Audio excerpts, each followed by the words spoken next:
Hey, check out our cameras and shit. It looks amazing, right? God, I love Nice. technology. Uh, I hope if I mute the stream. There we go. yeah. Well, you know what? We're short a player today, so that has a lot to do with it.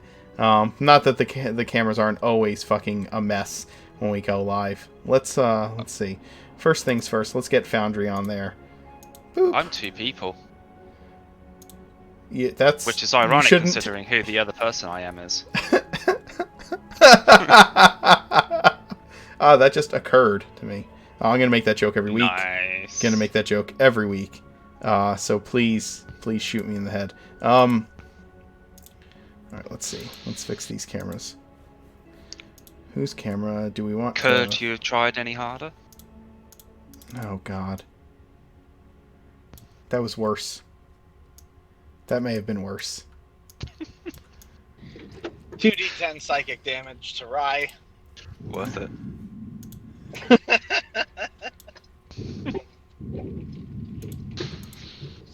No comeuppance. Give me like 5 minutes and I'll be at my computer. Okay. Hey, did you ever talk to Emmy about that extra camera? I did. She's sending it to me. Sweet. Hey, Emmy, thanks for the gifted subs, and thanks for sending a camera to our local Chris. Yes. We all want to see Chris's beautiful face on camera again. Beautiful. We miss. Easy peasy. Now, I Use mean, those chubby cheeks. I was probably referring to when you wear the grass mask, but. Yeah. Yo, dude, I'll wear it for this stream. I don't give a shit. Okay, we're all set up. Chris is getting out of his car. You could tell by the loud beeping noise that just took place in all of your ears. Welcome to our Saturday night D&D stream. This is the road to nowhere. And honestly, it has been the road to nowhere lately. Not that it hasn't always been, but, you know. Emmy does say no problem, and that she is sure your face is well missed. Heck yeah. So, anyway, a couple of things. We hit 500 followers this week. Woo! That was amazing. And we sent out a copy of Tasha's Cauldron of Everything to our viewer out there, one of our viewers out there in Poland. Hylot, Eldritch Hylot, he managed to get us 40-something new followers in a matter of 24 hours. I don't know how he... Okay, I do know how he did it. He literally harassed every person he knew with 60-plus text messages until they... a piece, until they got on here and followed. He is built different. All of you should also be built different. Every family member, friend, Twitch streamer, Facebook follower, Twitter follower, just every person that you've ever known, like your second grade teacher, go out there and send them a quadrillion messages an hour until they get on here and follow us. But yeah, here we are. It is our Saturday stream. We are at, actually, I think it's 514 followers, which is just mind-boggling. It's one of those things where it feels like it's forever to hit that actual goal, and then when you do, all of a sudden you turn around and you have 14 more people than that, and it's just crazy. Super crazy.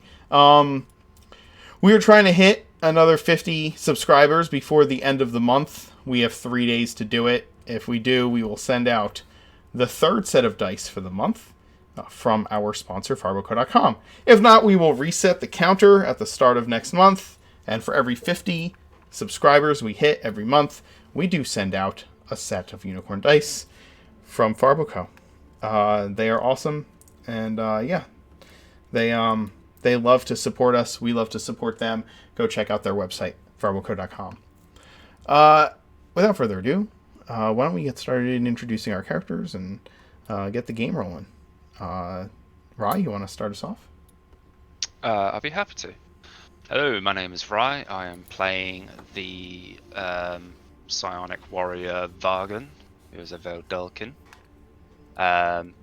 He is on his own personal quest to find out why the dragons left. He's convinced that it has something to do with the magic of the land, and he is searching high and low to figure out why and how and who. Currently, he is tied up with a group of adventurers who have inadvertently released a series of events that could mean the release of a Necro army and the end of the world as we know it. Accurate. I guess we'll skip over to Kerr. Ooh, gonna skip all the way to the bottom.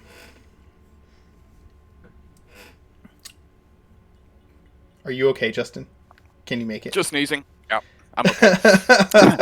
Let's pick the most inopportune person to call upon. I'm Justin. I play Kerr, the Kobold Cleric. Completely, totally a stable genius, and he thinks that he does not truly exist. How about Caliph up there? Or Caliph? Hello all, I'm Brad. I play Caliph, the human Owathan barbarian, and he is not apprehensive, but curious now that we're going back to the Redenbeer location. He probably won't be welcomed back with open arms by the Redenbar army. Since we're picking people, I guess since Joffrey's the only one left, I guess you're up. Hi there. My name's Chris, also known as Actharion. I play Joffrey, the regular dude who's been given powers by his archfey husband to figure out what the heck is happening to the Feywild. He's Fucking privileged. Yep. Regular dude who's just been given powers by his archfey husband. Mm-hmm. Exactly. He's Oh, bless you. he's he's found himself in the company of these people, and Wow. he thinks they're pretty cool. His Fey privilege is just spilling all over the place right now. Exactly. I'm just a regular dude, just like all of you. So I'm also a paladin and have a archfey husband who gives me powers. So can anybody else. Everybody can have that. Everybody You guys can. are hot like Just human, but immortal. Anybody can wish. hobnob with the archfey at parties in the Feywild. Hobnobs. Oh Don't you God, wish your husband was these hot like people. He is the most waspest character I think we have in any of the streams. He just like because he has a like plus 30 on most of his persuasion checks, he just assumes people should listen to him all the time and that he is right. Oh God. I love Joffrey. He is such a sassy bitch. Gemwin, Marcus is not able to be with us tonight. He is actually participating in a charity event this evening. If they are still doing their charity thing when we are done here, we will see if we can find and support what they're working on. But for now, we're going to get on the road to nowhere. When we last left off, the heroes had entered the town of Ridgefort, and Kerr had been passing out food, water, and pamphlets as he proselytizes for his goddess, the many-voiced god, the one and only and non-existent in Oregon, Tiamat. So that went over actually swimmingly with the people of Ridgeford, who all worship Morrigan. They didn't care what he was preaching about. They just wanted the goddamn food and water. Yeah, that was where we last left off. After having traveled to the town via caravan, and having a series of misplaced economic conversations, they made their way over 2 days to the town of Ridgeford, and shortly after Kerr passed out his offerings and teachings, the party was preparing to leave the town and continue on in the direction of Coriel Forest, where, according to Vargan's map, there is some location related, one of 4 locations related to the grimoire that Solavel the Death Knight searches for. Oh, hey, real quick. Oh, hey, just what's because up? you forgot this time.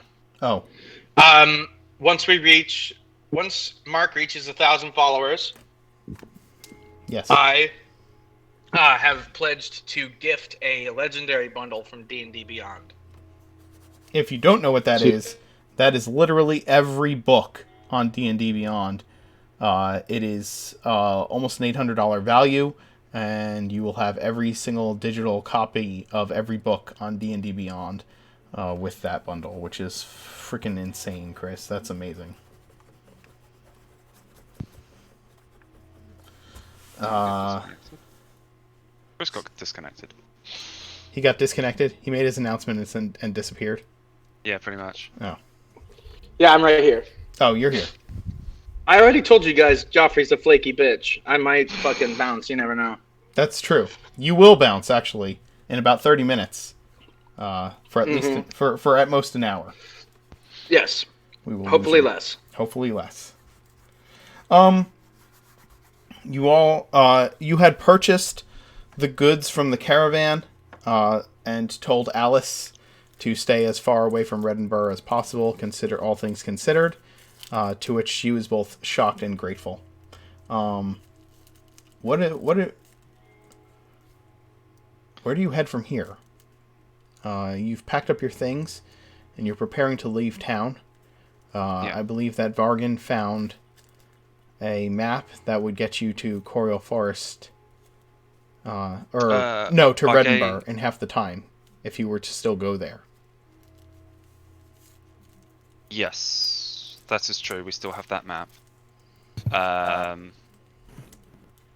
also given the caravan that we were escorting a different map to get them to Riverdam Raft in record time. Yes.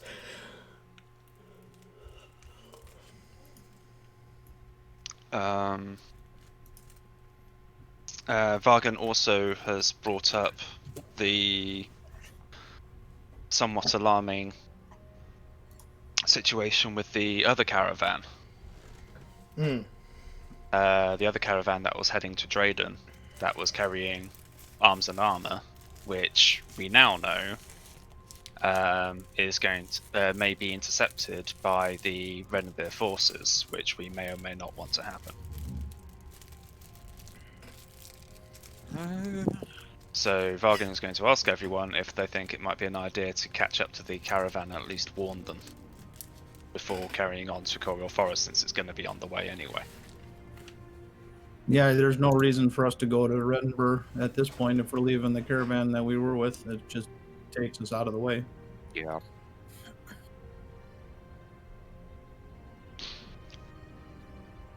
I like the plan. If the Necro army does get released, then we'll go to Reddenburg Forest then. Fortress even.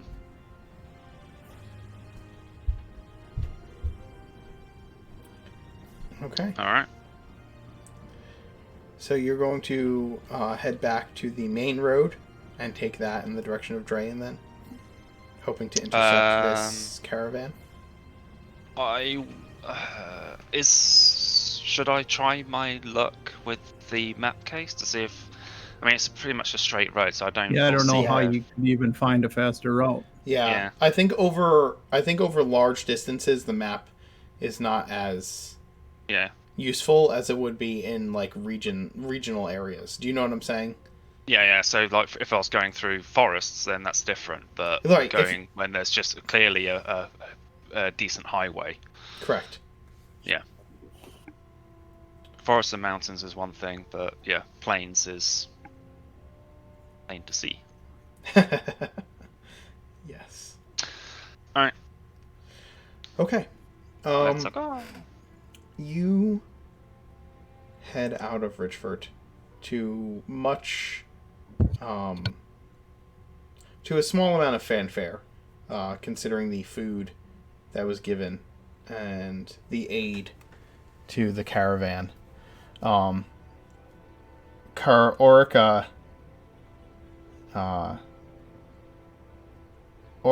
approaches you before you leave town. The priestess looking down at the kobold.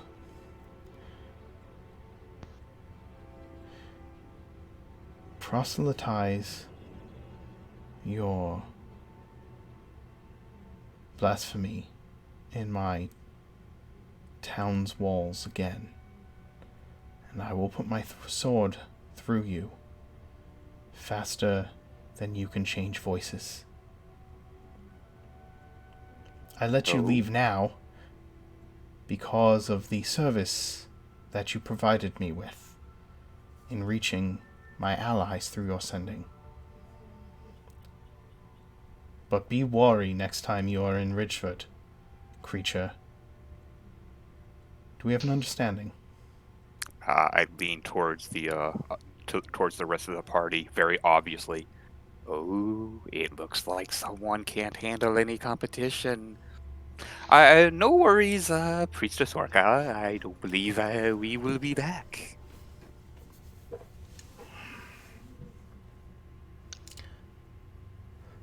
She turns to the rest of you. I wish you well on the road. Vargan gives her a warrior's salute before climbing on. Wait, we don't have horses anymore, do we? I mean, I'm not sure we ever had horses. Yeah, you were kind of just walking the caravan, right? Yeah. Yeah. All right. Yeah. So he'll give Orica a warrior's salute and start heading out. What I am going to do, in order to save time ahead, is start once a day. Start pulling out maps of Corel Forest to try and find a shortcut to the point that we want to go to, though. Okay. I'll have to do that the following day because it was this morning Yes. that I gave the map to the. That is correct.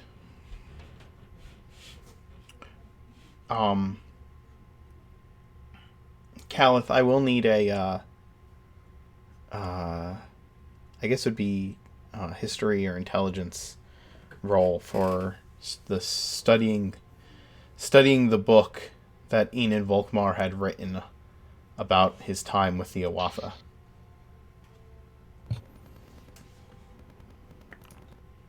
Hey Vito, what's up? Oof. You've been traveling a lot on the road, and as you typically do, you spent time foraging for both food and herbs while you traveled, lending very little time to the book itself where you had it. The book talks at the beginning of this book is a lot about the primitive culture of the Awatha, and that they are from a time before civilization really took hold in Oregon, and it shows in the way that they live their lives and raise their children. It's not very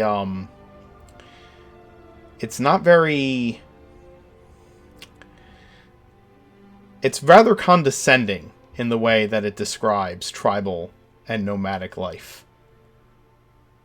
But you haven't found where the relationship to no one comes up in his writings. It seems that this is simply an introduction to his time with the tribes so far. Okay. Give me a outside the game quick. Well, How long ago was this book written again? This book was written at Or least. would I know that? I assume I would knew when the necromancer was around, right? Yes. So this book has to be at least 400 years old, maybe a little older. Well, probably a little older than that, like 450, somewhere in there. Got it. Well, I guess since I didn't learn much, we don't need to worry about much yet. Not yet. But you'll be able to, anytime you spend downtime reading that book, you'll get to make a roll, essentially, to see what you learn. Sounds good.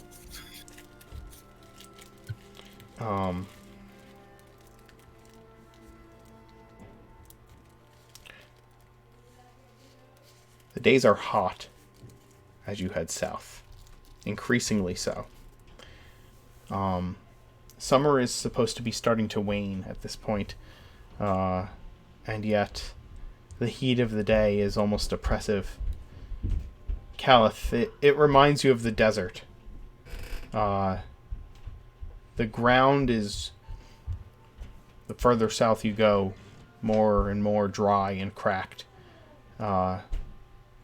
These areas are supposed to be lush green farmland and rolling hills. And yet, the ground is parched, and the things that seem to have been growing are clearly dead or dying. The first full day of travel, moving southward towards Drayan, just gives you this full impression of a land that is being sucked dry of its resources. And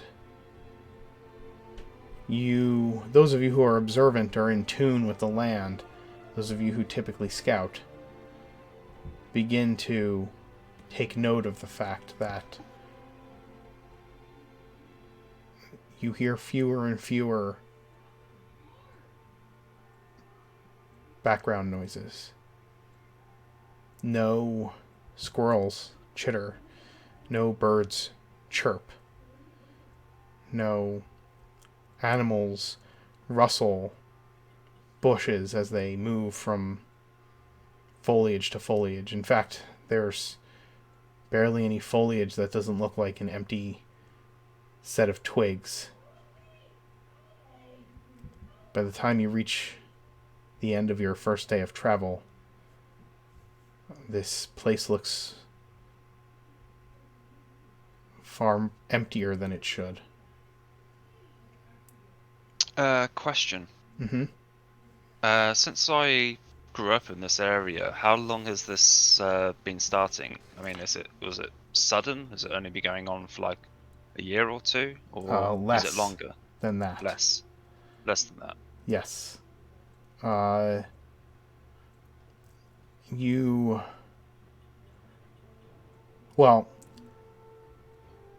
don't remember any correspondence from home saying anything about a severe drought.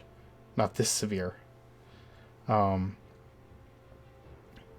in the last like 40 odd years, nothing like this has happened. Nope. Do you wanna? Yeah, I was like what, a year and a half when I was here, so it wasn't not like this last time I was here, right? No, it was not. It wasn't like this at all. Alright. Redenbur Fortress itself is like just on the edge of where the hills and the hills start to become mountainous. Calith, and everything south, like southeast of Redenbur, are these farmlands and hills and small towns that are usually filled with life, green hills, right? That lead into these flowing plains and this just feels so much more like it does on the Like an other side. incredible drought. Yeah, like it feels like the desert here. Can I make a wilderness survival roll to see if I can hazard a guess as to the nature of the drought? I.e., is it water being blocked, or is the water just being like sucked down into the earth? Yeah, you can give me a nature or survival check. That's fine. Anybody who is proficient in either can do so if you'd like, or give aid.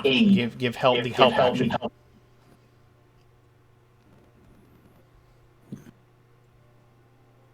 Sorry, Brad. Go ahead. Oh, that's how I was gonna roll, but I can't really roll higher than him anyway. So I mean, you could. Actually, you can't. If you rolled a nat 20, you would have rolled the exact thing.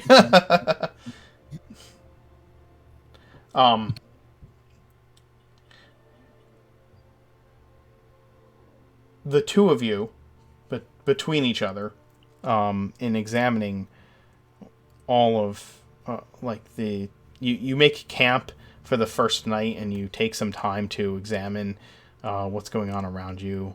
It's unusual, Calith and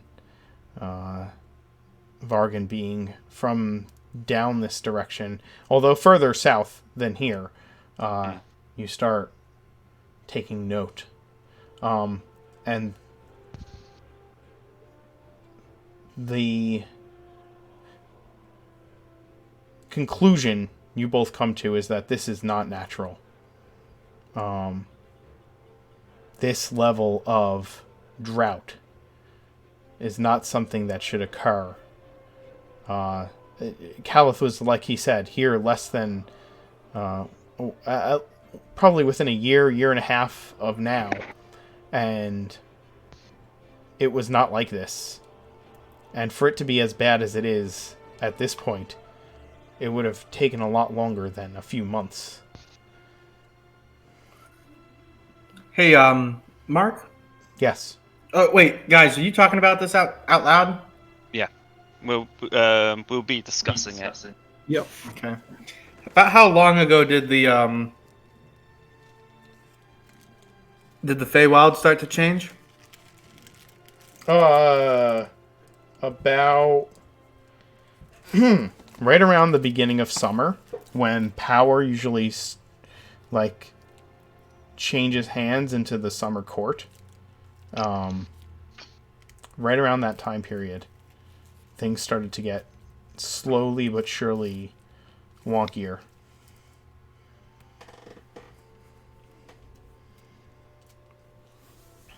So the timeline kind of fits.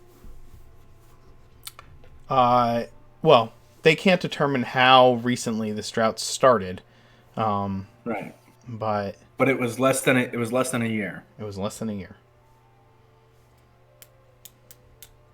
We need more information if we're going to figure out what's causing this problem.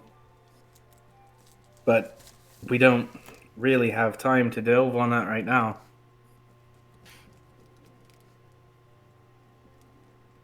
The faster we deal with Volkmar's Death Knight, the faster we can figure out what's happening to your hometown, to your homeland.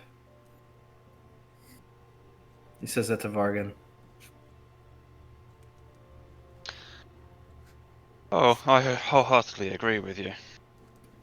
Still, I can't help but think that the two things are related. Somehow. What? The Death Knight and this situation. You're saying that there's possibly a correlation between the two. History is filled of with perfect storms, which are otherwise unrelated, but together they create something either truly fantastic or truly terrible. Right, it's almost like there's a malevolent god controlling the lives of many, many people around here and creating disasters for them to avert. Yes, but while there are gods, there are also demons. So, considering the times we live in... Soloval out like 3 days ago, so Yeah, can't be too related to the drought. Yeah, the odds of this being related to the Death Knight is relatively slim, I think. Still, as you say, we have a list of priorities. Indeed. And I'm going to go ahead and scout ahead on Silvano. I'll let you know if I find anything. Be careful. Remember, there's an army ahead, ready for a siege. Yeah, before you Indeed. go, I should tell you all that the reason I left the Awathan Wastes was to find my father, who I'd never met. All I knew about him was that he was in the Red and Bear army. I did meet him, and he didn't want anything to do with me, and I didn't really have any other prospects, so I joined the Red and Bear army. Served with them for a little less than a year. When I came to have a differing opinion of what I should be doing, and left under. So you're a deserter. I'm not a deserter, but when I refused an order, I was severely beaten and kicked out of the army. So, if we come across the Red and Beer army, if we run into someone that recognizes me, I won't exactly be welcome. Judging from what we've already heard of the army, I doubt that we will wish to welcome them either. He's got a point. But Well, if we do get I just didn't want it to become as a surprise if someone. Not a problem. Something. We can have you be like, absolutely, and agreed. We if it comes to it, and we need to parlay with the Reddenburg forces, we can come up with some sort of plausible backstory for you, so that no one's harassing you. I'm sure. Thank you. I appreciate that. Of course. May I ask, Caliph, why? What was the difference of opinion? I was part of a scavenging party, and we came across a farm site where the people were basically destitute. They didn't even have enough supplies to keep themselves alive, and our officer ordered us to take everything they had, which was essentially a death sentence for them. And I refused to confiscate their meager belongings. And they were doing this, what, you said about a year and a half ago when you were last here? Approximately, yep. So they've that's really planned ahead. That's not because of the drought. That's just kind of... It was a long time coming. I wasn't a great fit. That's just kind of the way they are. No, but it does show that the forces of Red and Bear Fortress have been planning this for a long time. This isn't something new that they decide they had to do because of the drought. This is something that they were being prepared for. Right. Gemwin chimes in and says... Oh, I got this, which I don't know if I've ever explained my physicality to you guys, but I do have a magic... One of my eyes is not a real eye, it's a magic eye. That's how I lost my eye, was in my beating. Aye.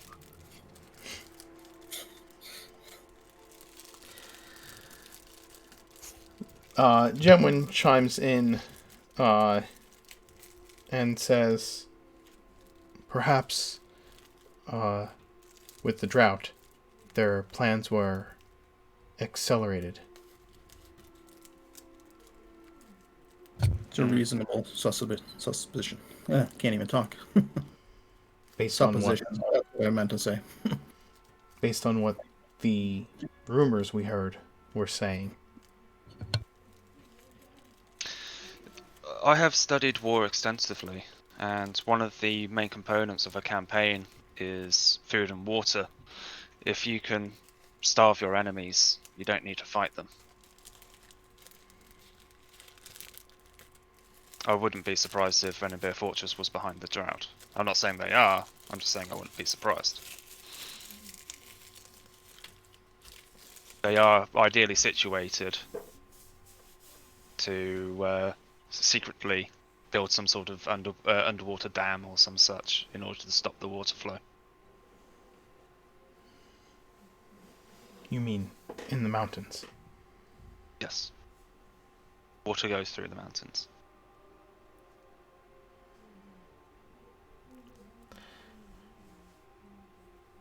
The as I said, that first day passes with only the observations of the heat and the drought. And the night cools significantly, but you are unharassed by foe or animal. The watches of the night go by slowly. The contrast with the day noticeable.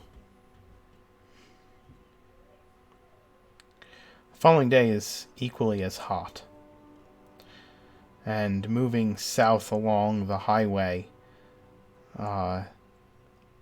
you realize that the vast emptiness of life is only more present the closer you get to where Redenburg Fortress is. Though you travel the main highway and don't actually head into the mountains towards the fortress, you realize that even out this far away from it, the drought seems to be getting worse. After a few hours on the first day, so you started off in Ridgefort. It would take you a day to get to about here. The second day, you would actually get to the crossroads here. Right. To where the road turns back in towards Redenburg itself. Joffrey, as you're riding out ahead, you can hear a commotion on the road ahead of where you are. Can I see it? You hear it first. It travels over the empty landscape. Up ahead, there is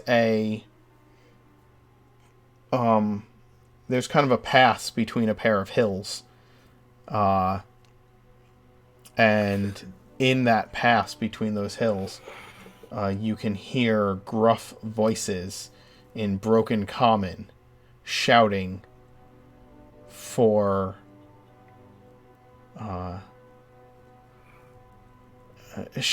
you probably can't make out the words just yet. You can tell it's common. You can hear that it's gruff. These gruff, hard voices. And you can hear the sound of it before you can hear the actual words of it. Manflesh. Okay, Yes. So I'm going to use a bonus action to summon, or an action to summon a longbow. Okay. Can a longbow be fired from horseback? Yes. No. A longbow? No, short bow can be fired from horseback. Longbow would have some trouble. It's a two. Okay, yeah. You'd have to be short bow. You would probably have to be proficient in I'll say this: if you're not proficient in what you're doing, it's gonna it's gonna cause some difficulties while firing if the horse is moving, right? Well, it's the fine steed, the giant elk. So he's intelligent. He's intelligent. So he gets his own series of actions. I was just asking because I think we'll have him summon a short bow. Okay. And then we're gonna go take a look. All right. Are you moving quietly or just riding forward?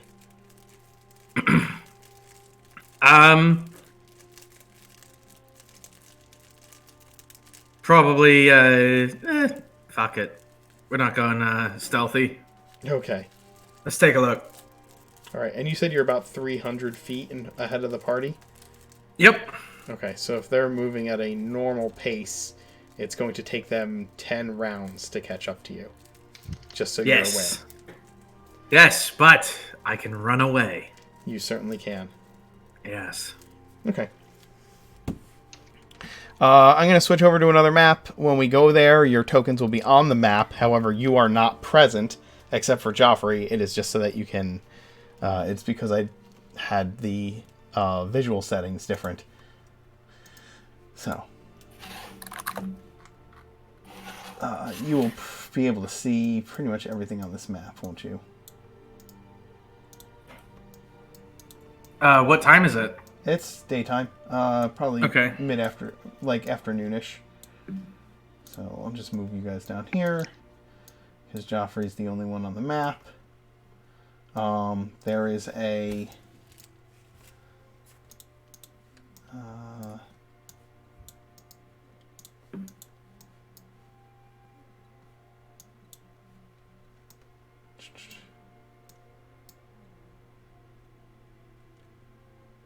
I forgot the long rest. Okay.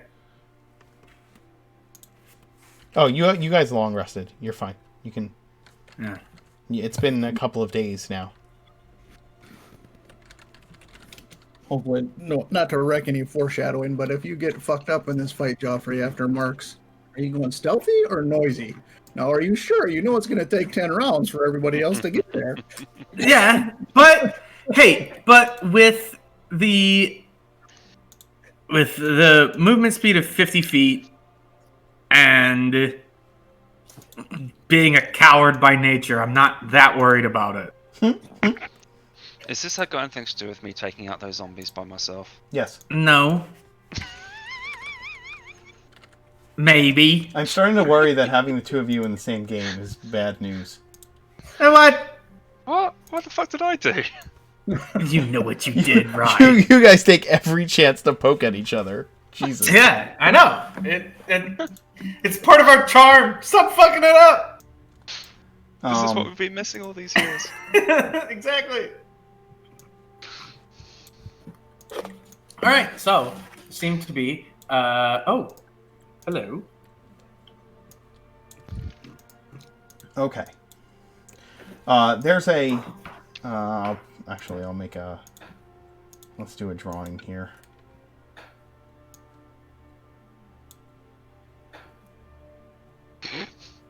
There we go. No. Is this the other caravan? Yes. That's what I figured. There's actually probably a couple of wagons.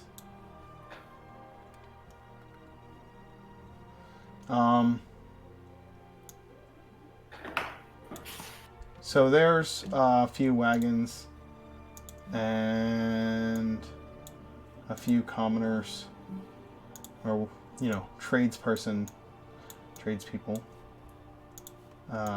driving them.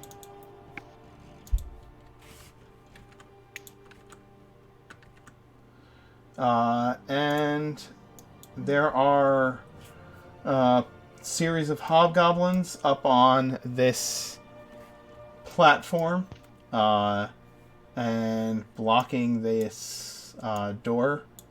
So it looks like a toll road. Yeah. The hobgoblins are demanding that the people give up their wagons. Clip, clop, clip, clop, clip, clop, clip. And I'm going to cast Tongues. Stop where you are. What business? No problem. What business do you have here? Just came ahead to see what kind of a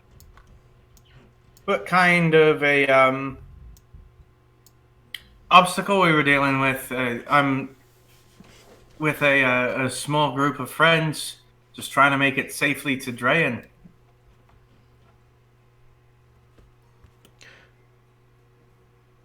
This road is closed. Why? We have closed it. That wasn't very nice of you. Is there any way we can make an agreement and get past? They can surrender the arms and armor they carry upon their caravan, and you can surrender your weapons and horse, and then you will be allowed to pass. Also, please surrender any valuables you may have on your person. If you disagree, we can fill your body with holes before taking it anyway. Don't promise I got a good time and then rip it away like that. What is wrong with you? Well, as you can see, I'm not much for armed. Just have this this coat And short bow. Right, you can have it. You can have that. I'm not sure that this guy will come along with you, but I can ask him. As far as valuables, let's see. Can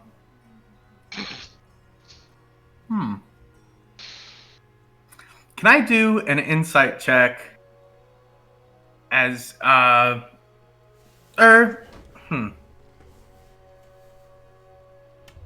is it you guys need all this? There can't be that much in it for you. Are you guys answering to someone? Perhaps we can strike a deal. You think there is nothing in it for us when we are confiscating 3 wagon loads of arms and armament. Right, what do you all... You only got 2 hands. And one body for each of you. So what are you going to do with all of that extra weapons? What, are you going to make tents out of them? Seems just a bit of overkill when a bit of money will grease the right palms.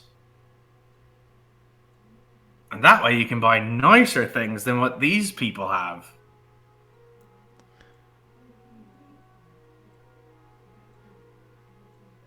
You speak a lot about things that you do not understand.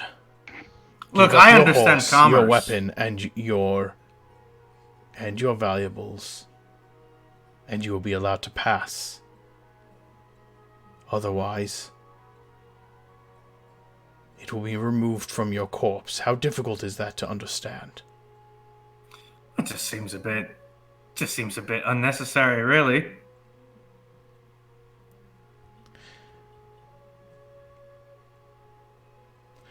Fire!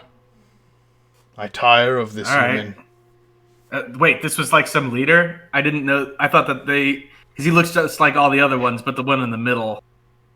Yeah, it's the one in the middle who is, Who's Ben talking? No, it's the one in the middle who gives the order to fire. So wait a sec. Quick question. Yeah. Why is it my presence is the thing that triggered them attacking these people? Weren't they just going to attack them anyway? Oh. They're, yeah, probably they were just going to attack him. Prattling on when he just gave you like an ultimatum. Exactly. That's basically why. The humans were the others who were riding along were arguing or unhappy with the situation at hand, and you came up and started to... I did not associate myself with them. They decided to attack them for no reason. Sure. You didn't associate yourself with them. That's absolutely true. I actively disassociated from them. So if they're attacking them, it's because of what they did, not because of what I did.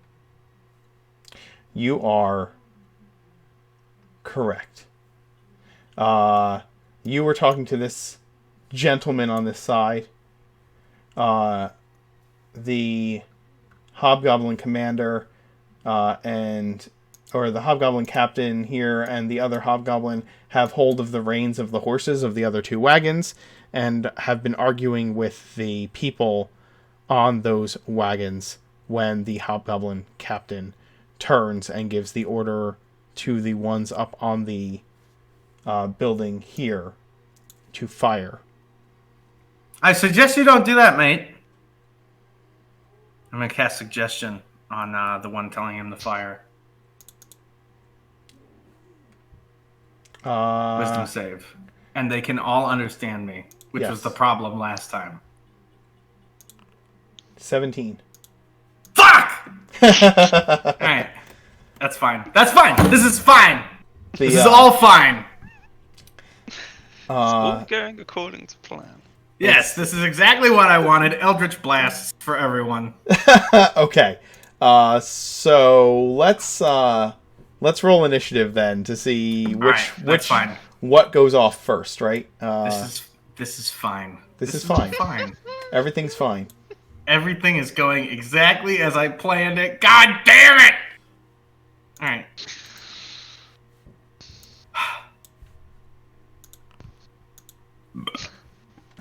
Joffrey is very suggestible. Okay. How am I suggestible? Oh, I don't know. You just make... Oh, well, or I should say... What you're wearing. Words are not working for me. Which one is this? Oh, it's this one. Okay. The one in the back just starts backing up their wagon and turns their horse to start essentially getting the hell out of Dodge. So that is what they are doing with their action. They're running away.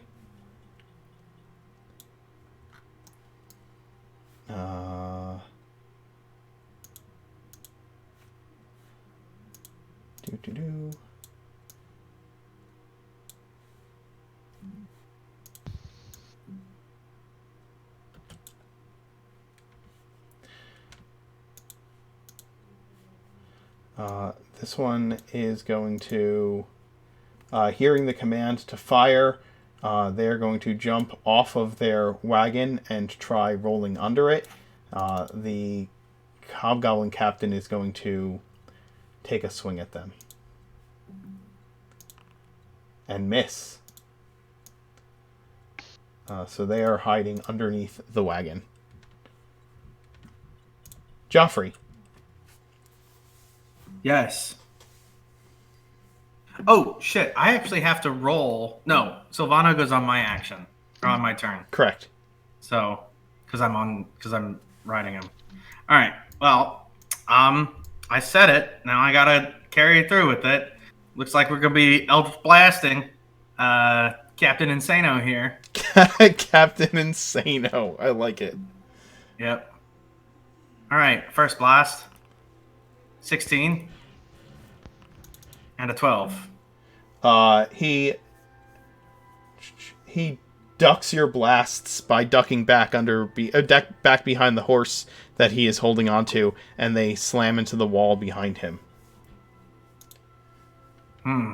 Okay. Well, Silvano is, however, going to Raffle Stomp this clown right here. Go for the it. hooves attack. All right. And miss, because of course. That's fine. This is fine. This is fine. Yeah, it's fine. That. Nothing Joffrey does ever goes south, ever. Nothing, ever. This is all okay. We are gonna... I can't see over this wall, can I? No.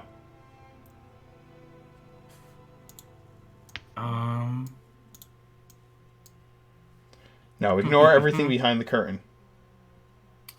Let's see, how far away is this cart that's running away? God dang it. Okay. Yeah, Silvano's gonna go ahead and retreat. He's got a movement speed of 50. And take the opportunity attack. Yes. They are going to take the opportunity attack against... They've got to beat a 10.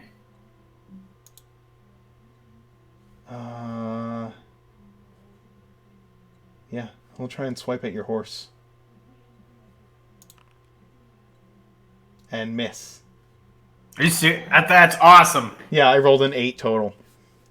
That is awesome. Well, in that case, then 5, 10, 15, 20, 25, 30, 35, 40, 45, 50. And I said I was going to run away and that he's a coward at heart, and I don't care. Yeah, the other carriage driver is just yelling, "Where are you going? How can you leave us, coward?" You talking to me? Yes, she's screaming at you. Why are you talking to me? You're blame your caravan leader. He got you shot at. Fine, fuck. God damn your eyes. Joffrey ran away. Joffrey ran away. Well, he backs up. Aw. Shit! Bonus attack. Bonus action. This is retarded. I can't believe Alright, so he would have stopped here when he said that, and bonus action Misty Step right here. Okay. Wow. Fuck! That's all he says, and then end of turn.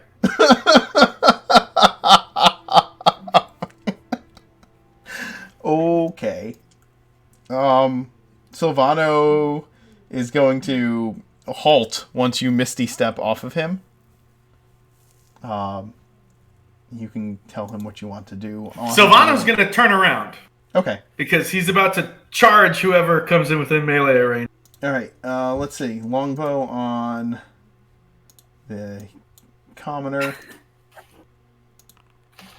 That's a 21 to hit for 3 damage. Ooh! Interception. We're playing football now? What? No, the interception fighting style. I can use the reaction damage. Oh, okay. Yeah! So 1d10 plus what is it? I don't know. I don't know it off the top of my head, actually. Yeah, it's one of the new ones from Tasha's. I picked it because it's one of the new ones from Tasha's. Clearly. And it seems like plus proficiency bonus. What? Oh, okay. Plus. Oh, it's 1d10 plus proficiency. Yeah, plus proficiency, so plus 4. Okay. So I just cut that shit right out of the air. Yep. Nicely done. Damn it! The Hobgoblin captain is going to reach under the wagon and drag the commoner out from underneath it with one of its attacks, and then make a greatsword attack against it with the other.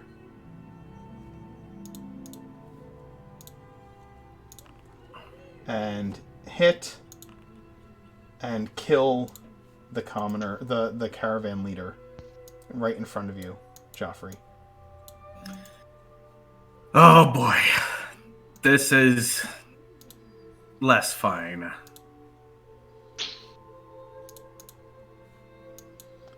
Just driving a greatsword. He drags the commoner out from under the wagon, drops them to the ground, and with their greatsword just plunges it down through the chest of the caravan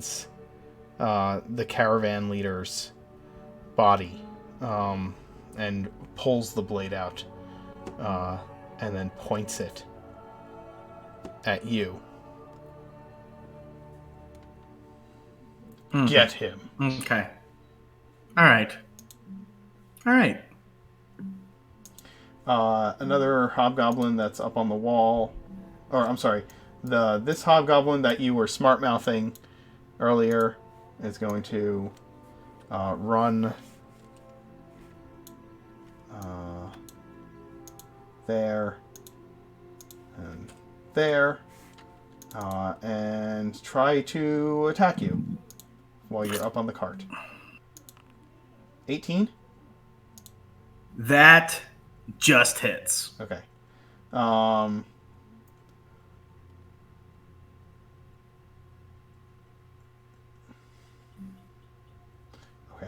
You are not adjacent to one of its allies. And it is using the sword one-handed. So you take 2 damage. Because I rolled a 1 on damage.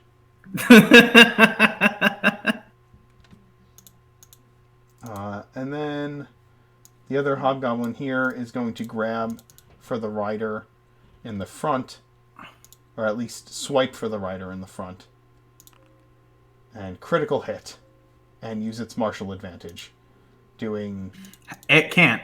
It also it doesn't is have an adjacent. ally. It does not. Yeah, have it doesn't. It does. It has an ally within 5 feet of its target. Yeah. So yeah, so it's gonna roll 2d8 plus 4d6 plus 1 damage. And kill the caravan That guy can suck a dick. driver outright. Son of a bitch. Alright. So this is happening now.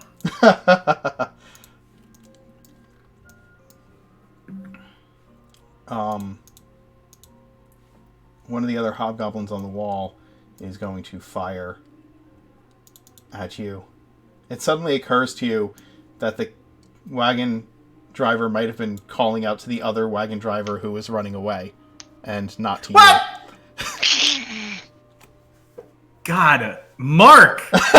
You ass! You prolapsed anus! Alright, fine. No, this is fine. Longbow at you. 12 does not hit. And last longbow at you. 13 does not hit. No.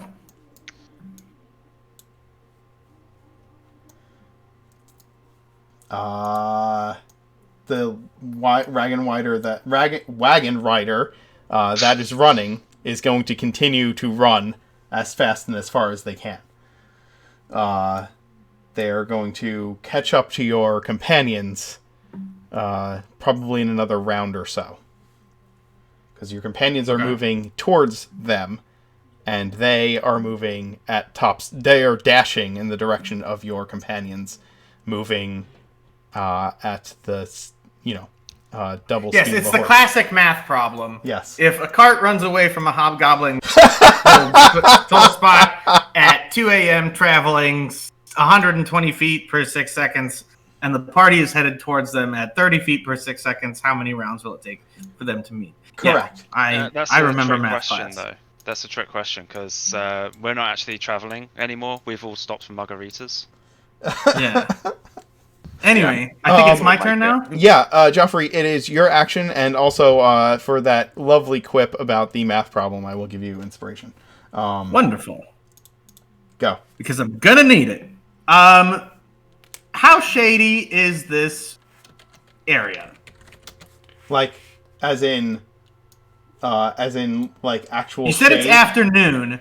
I'm looking for dim light.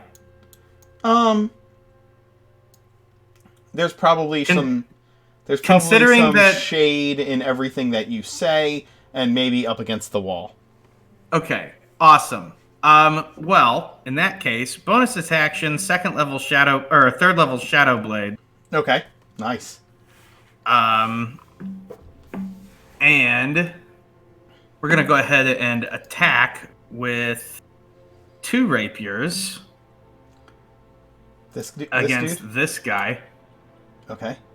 One a shadowy rapier and one a packed rapier? Yep, both at +8 to hit. Go ahead. 21. Hits. And a crit. Yeah. Nice.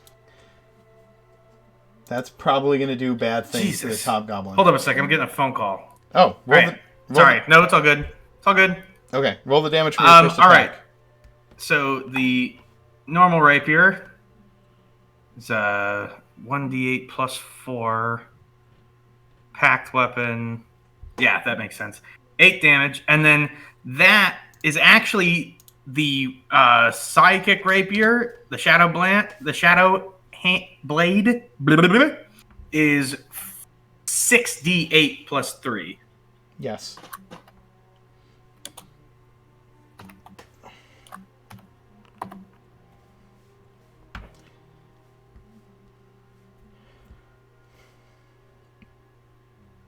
21 damage. Psychic. Describe the utter and miserable end of this hobgoblin. Well, he just gets a neat little hole drilled through his head. Sounds good. He falls to the ground. And then because I still have a third attack, I'm gonna move through here, and then attack this guy with advantage. Go for it.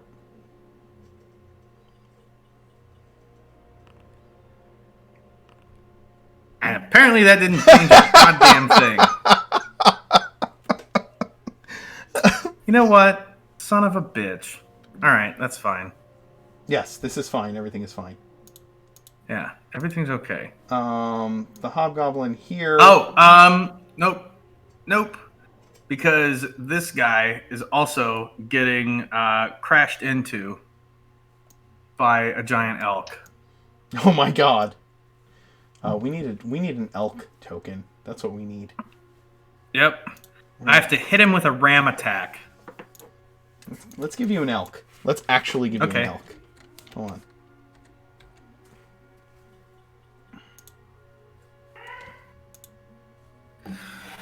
Your mom's calling you, Chris. Yeah, I know. I can hear her too. I'll be right back.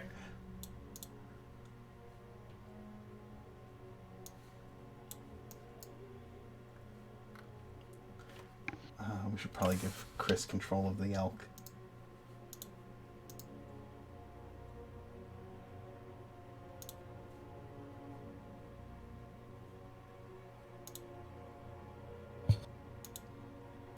Alrighty.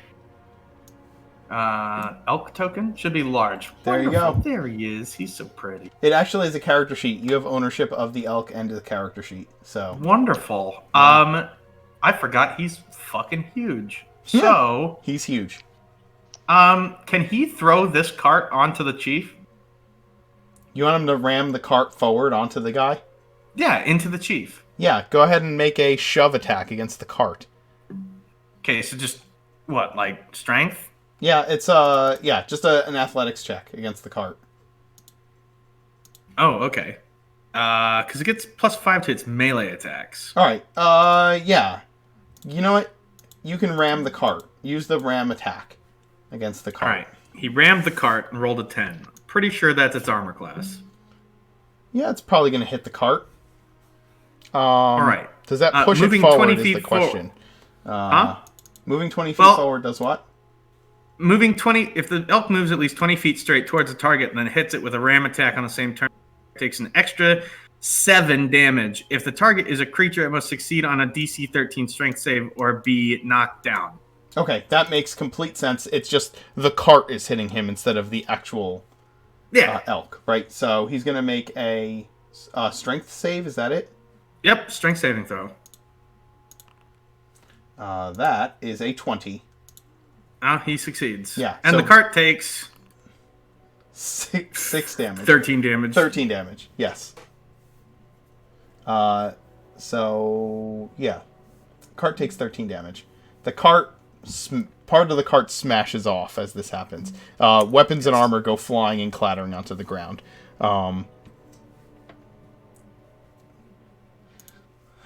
Somewhere, Talus screams as a barrel breaks against the ground. The first hobgoblin up on the roof is going to fire its bow down at you. And roll an 11 to hit. Because apparently I cannot hit this morning. Or this evening. Or today. True. The hobgoblin captain is going to run over to the gate and kick it open.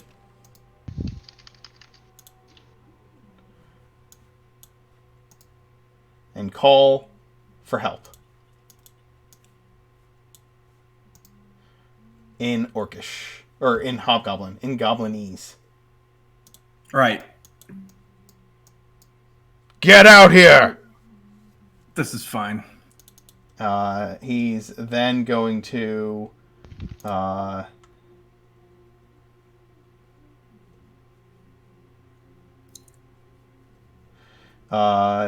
use leadership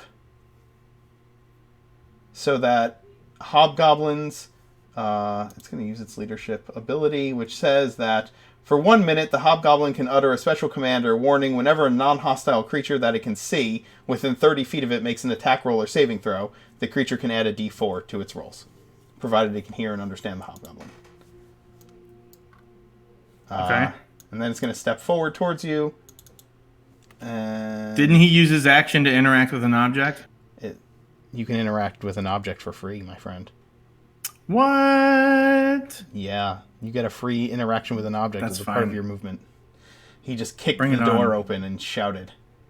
Bring it on, you ugly bitch. And then he's going to attack you twice with his greatsword. And miss both fucking times. What the hell is going on? Dude, I found the gun kata spot, bro.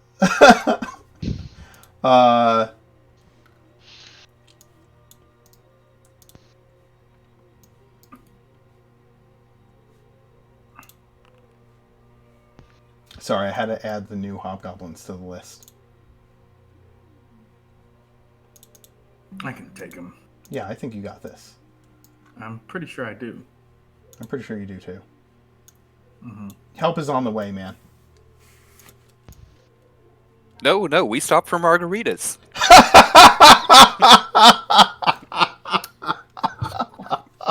You sassy bitch. Oh my Whether Ragenwiders are a new awesome homebrew monster, or if he was just imitating Pontius Pilate from Life of Brian. They begged me to stay. This is horse shit. Again, you're not sure if they were calling out to you or calling out to the other wagon rider. Longsword attack plus a d4.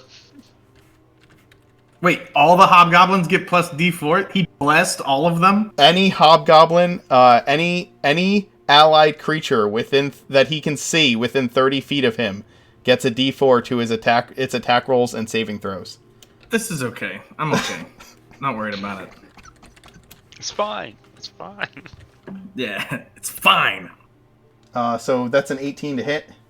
That's a hit. Okay, it's going to use its martial advantage. Of course he is. That's going to be 19 damage. That's gonna hurt. That hurts. I did do all the standard DM warnings, right? I did ask him if he's sneaking forward, and I also reminded him of how far away from the rest of the party he was, right? Mm-hmm. Yeah. Okay, I don't I know. just wanted to make sure. Hold on a sec. You know I'm not like actually upset. Right? No. I know you're not actually upset. I'm just making sure I did all of my jobs to right. let all the signals be there ahead of time, right? That's fine. Yeah. Emmy says absolutely. I did my part. To be fair, I also warned the Wednesday Day group that there may be a Rakshasa in the city and what Rakshasas can do, and tried to get Emmy's character to burn the entire city down instead of them actually fighting the thing, and they stopped her and are still intent on fighting it. So, so yeah, they're level 7. I'm sorry, you're gonna die. Anyway. I'm failing everywhere as a DM this week. No, it's fine. This is fine. Everything's fine. Nothing is broken. Everything's fine.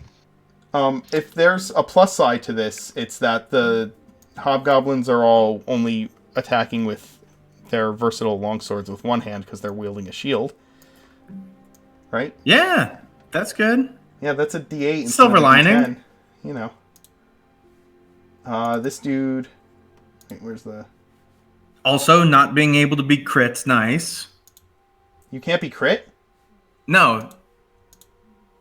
My fancy fey stick and twig and leaf armor is that reflex adamant half plate, remember? Yes, that's right.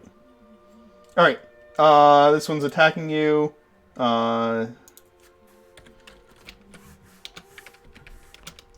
That's a 17 to hit. That's a miss. 17's a miss. Understood. Gotta hit an 18. Oh, see, that's nice. Your AC's pretty good. I mean, yeah, I only have a little bit of action economy against you, right? Just a little bit. Just a little bit. Though, I mean, let's be honest. How often is it that the paladin gets just dogpiled by the action economy. It's very true. You're getting hit with a longbow strike. They rolled a critical, so it's a hit, but you're not, crit because of your armor. Yay! Fey husband for the win. And it's going to do the martial advantage. So, oh wait, that's the wrong die. So that's going to be another 13 damage to you. Okay. I think you're hemmed in. I have Misty Step. I'm never hemmed in. Oh, no. I mean, I don't know if I can get any more hobgoblins around you. Hold on. Nope. This is 25. That would be 30.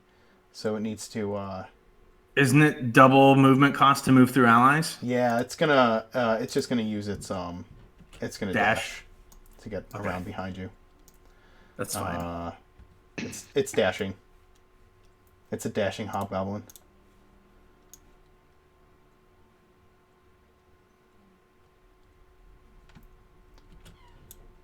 That guy's gonna go there. That looks like it's in shadow. Is that in shadow? That's yeah, back there. That's dim light. Sure. Awesome. It's gonna hit you with Scorching Ray. All right, bring it on.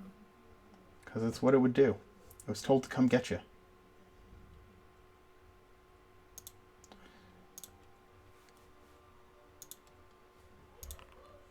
Uh, 23, 20, and crit on the Scorching Rays. So 3 hits. 3 hits. 3 normal hits, yes. Thank Christ.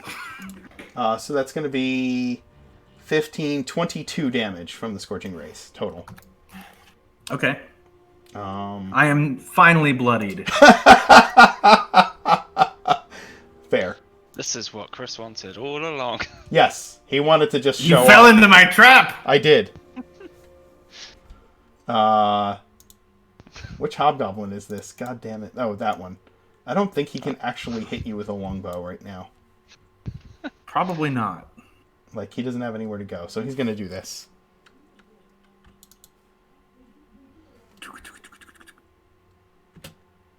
He'll move there, and then he's going to come over here and grab the horses and use the rest of his dash action to start leading this wagon back in to back inside, or inside the gate. So he'll get it about there.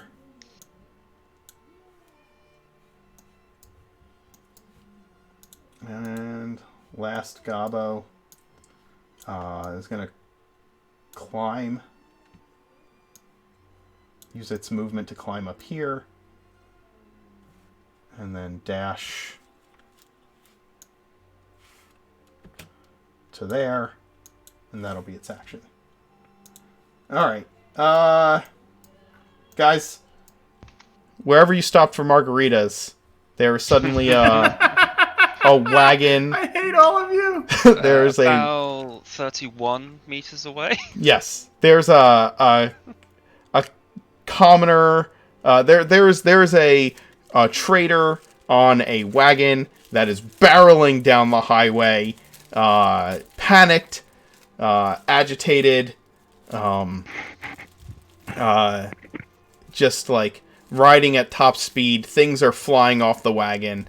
The horses are just charging forward, and they are about to interrupt your nice meal and margaritas. Kerr, I didn't know that conjure food and water could create margaritas, but somehow you've managed it. I didn't know either. It was an experiment. We shall invite the Wagoneer to join us for margaritas and s'mores. You guys are terrible. Oh, you're terrible. No, let's see if I can pull out of this. I don't fucking need them. All right. Okay, seriously. Okay, in character. Well, that doesn't look good.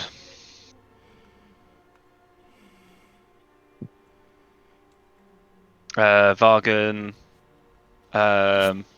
starts sprinting towards up ahead, where he believes there may be issues.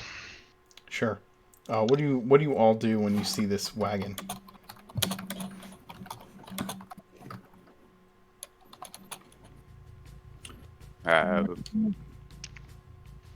Yell, what's happening at the driver?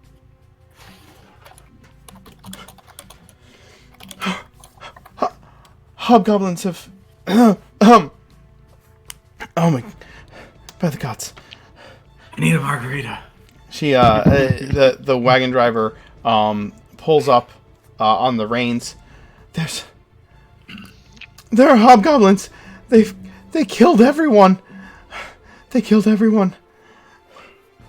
I barely got out. If it hadn't been for this... man on an elk, I would have died.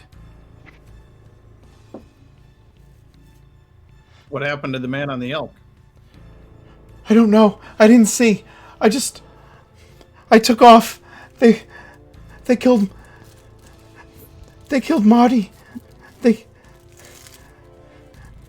They killed her.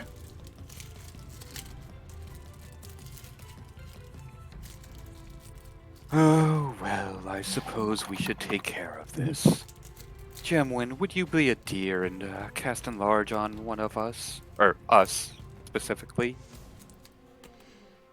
Since our large blue friend ran away, I killeth dimension door up to the up there and see what's going on with me. Sounds good, little man. Gemwin will say, I believe that this is an acceptable plan of action, and then cast enlarge upon you, Kerr. Corin says, how many people can you take through that door? Unfortunately, just me and one other. I guess we're running then. He looks to Vargan and Gemwin. So Vargan's already running, like as soon as he sees the panicked Wagoneer. He starts, he's already sprinting. Okay. Then I will add all of you to the initiative order. And on... you can roll your initiatives. And Kerr and Calith, you can place yourself... Kerr, why don't you place yourself where you're dimension dooring? So are you large or medium now? I am now medium. Okay. But still gets all the other stuff, which is what's really funny. Vita in chat said you are now Kerr the Swobold. The Swobold? Yes. I love it. His size is swole. Nice. Emmy ordered one extra large Kerr, please. Let's see. I can't see around the carts. So let's drop myself right there Right by with the wall. Calith. Yeah, with Calith right there. Okay.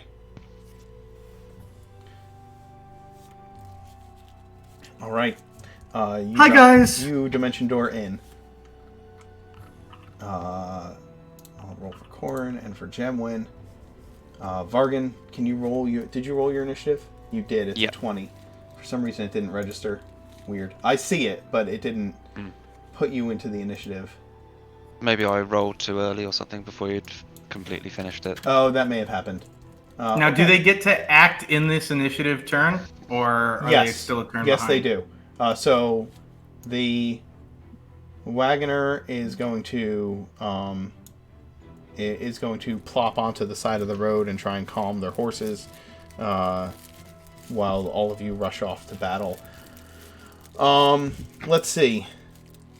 If you were moving towards him those 2 rounds and not actually stopped for margaritas, then you would have moved 60 feet closer to his 300 feet away, which puts you at 240 feet away from him. Actually, I double that with telekinetic movement. Well, you were probably not telekinetic movement. Sorry. You were moving at a normal pace before we saw the wagon driver. Before you saw the wagon driver, you were probably moving at a normal pace, and there were 2 rounds of combat. Yes. So you would have moved 60 feet towards him. So you are currently starting your turn, Bargain, at 240 feet away. There's also all the time they spent moving while I was talking. So I think a 3rd round is fair. That's fair. Okay, yes, I would agree with that being fair. Okay, you are 100 and... We'll say you're 200 feet away, okay? Yeah. 200. 200 feet. Okay. So... 120... So, what is it, 120? Yes. So, I could... so, that's 60 feet if I do, like, a full movement. That round, yeah?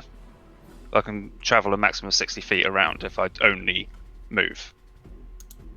Is that correct? What's your movement with your... 30 is normal. 30 is normal. Yeah. And then you get your psychic whatever? Well, before the psychic thing. So, if I take a full round to move... You get 60 feet of movement normally. That's 60 feet of movement. Yes. It's 30 feet for your action and then 30 feet for your movement. Yeah. And that includes both actions I've got, or... You would have a bonus action where you can use any bonus action abilities. Yeah, what I mean is the number of attacks I get and the number of actions I get aren't necessarily the same thing. No, your attacks are not... No, the attack action is a single action that gives you a number of attacks. Yeah. Okay. So. Okay. You have you have an action, a movement action, and a bonus action. Yeah. But you do have action surge, which would give you another action. That is correct. Your action surge. So what I'm going to do is cover 60 feet with the normal running. Okay. And then use the psi-powered leap, which gives me another 60 feet as a bonus action. Can you share the ability in the VTT? You should be able to just click it and press share VTT. 1 second. Right. Bonus action. Is it in the bonus action? Equipment features, class feature. Telekinetic. Don't.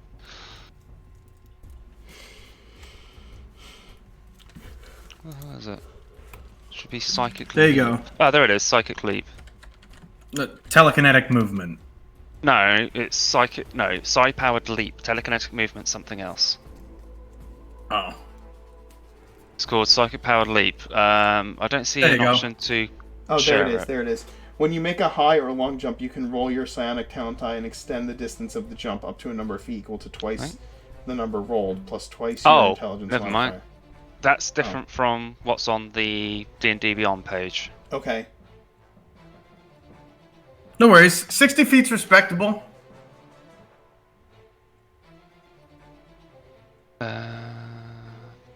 So how does the psi-powered leap now work? Okay. So, when you make a high jump or long jump, you can roll your psionic talent die and extend the distance of the jump up to a number of feet equal to twice the number rolled plus twice your intelligence modifier.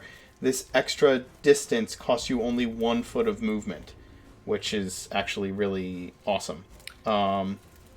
So... Psi-powered leap now, as a bonus action, you can propel your body with your mind. You gain a flying twice your walking speed until the end of your current turn. Oh, wow. Yeah, that's what I'm looking at. That's what you're looking at. Page. Okay, so it's... so you that's have the new Psi Warrior feature. So you have a flying speed equal to twice your movement until the end of the round. Until the end of his turn. Okay, so then instead of running his turn. Okay, so instead of running 60 feet, you fly 120 feet. Yes. Okay, so you are now 80 feet away from the combat at the start of your next turn. Okay? Or now, at the end of this turn, you're 120 feet away. Yeah. You're only 80 feet away from the combat. Corin just kind of looks up and is like, great. Yeah, however, I'm also... Now, this is where the telekinetic movement comes in. I can grab hold of Corin. Wait, Corin is... Did Corin already go with... Corin is human. No, Calith went. Calith went. Okay, so really quick. So I'm going to grab Corin. Really quick. Hold on. Rye, 1 second. So here's what I need to know. If you're using, you can either double move or move and use the telekinetic movement. If you fly, if you use your bonus action to do the flying thing, you use the ability as your bonus action, and then you have to use your actual movement, which is 60 feet of moving. Of flying, and then if you want to use your action to propel Corin forward, you cannot also double move. Do you understand what I'm saying? Even if I use action surge. Oh, if you use action surge, you can. My mistake. I apologize. Yes. Right. I'm so sorry. Okay. I missed that part. It would be a little messed up because Corin has to actually be within 30 feet of you. Yeah, he could propel Corin first. I get it. Yeah. I just wanted to make sure I'm on the same page. Got you. I got you. So we just yeet Corin just to across try and the battlefield. Yeah, so I'm yeeting Corin with me for the purposes of it like being a bit more cinematic. Can we just say it's happening at the same time? It's just as I'm leaping, I'm grabbing hold of Corin and sort of taking him an extra 30 feet with me, and then I'm carrying on past. Yep, absolutely. So Naruto running. The both of you are Naruto running. That's the I'm kick-donging. I'm Spider-Man jumping, if anything. Yes. Fine. Okay. Gemwin is going to cast Expeditious Retreat on himself to move at an incredible speed as a bonus action on each of his turns. He can use the dash action as a bonus action. I believe you can do it on the turn that you use the spell as well, so he will cast that as his action, as his bonus action. And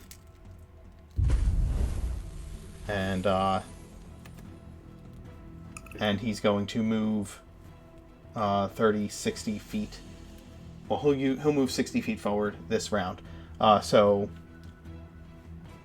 he's I'm gonna use this to. This is not what it's supposed to be used for, but he is 140 feet the fly away. height? Yeah. Corin is 170 feet away at the moment, and you are you moved you're 120. He's 80 feet. Yeah. There. So now I know exactly how far away each of you are without having to do math constantly. Hobgoblin time. Let's keep this party going.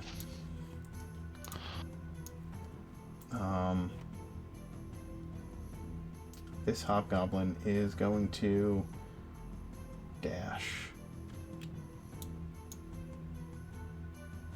So that was 40, 50, 60. Get up there and draw its bow.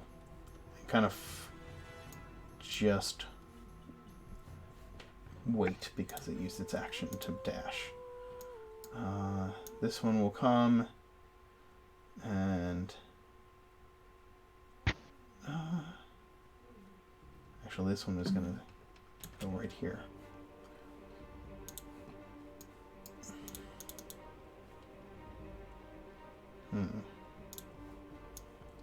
That one's going to wait. Just going to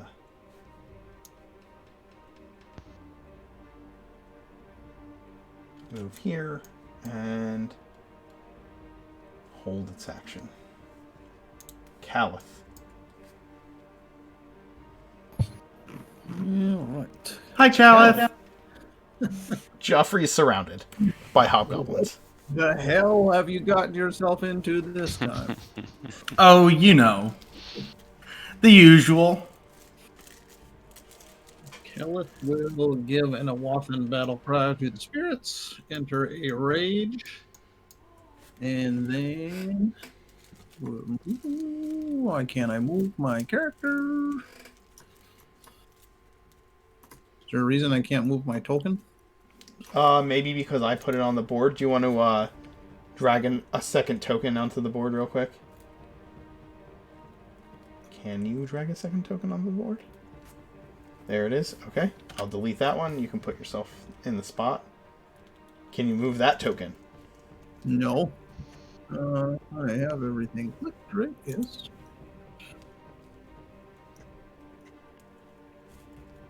Strange. Caliph needs to be put back in the right spot in the initiative order, by the way. Yeah, I will. Caliph, what was your initiative? Was it 18? 17. 17? Okay. Yeah, but he goes before the Warlord. No, the Warlord already went. Caliph goes after the Warlord. I'm just trying to figure out what the heck is going on.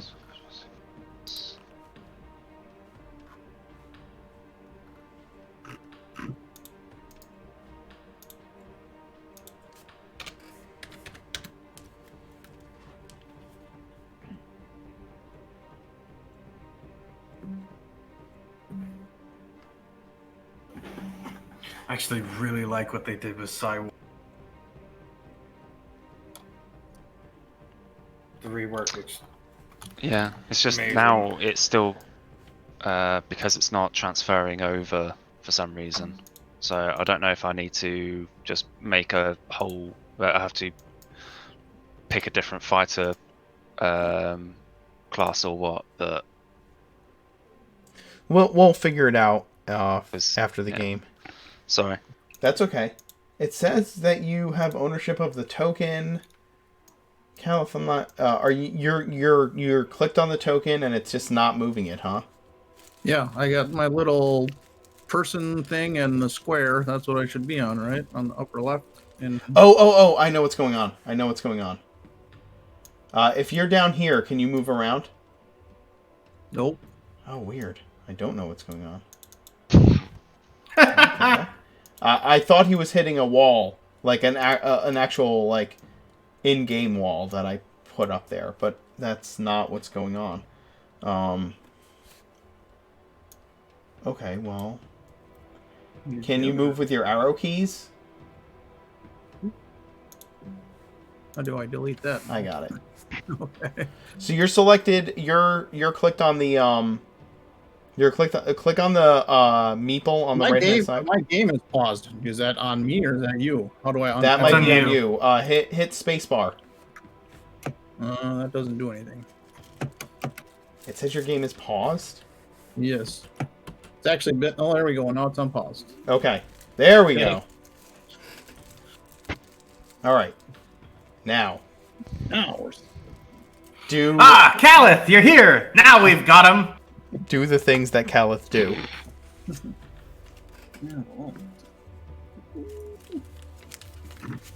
And we'll do a reckless attack on this one first. Okay.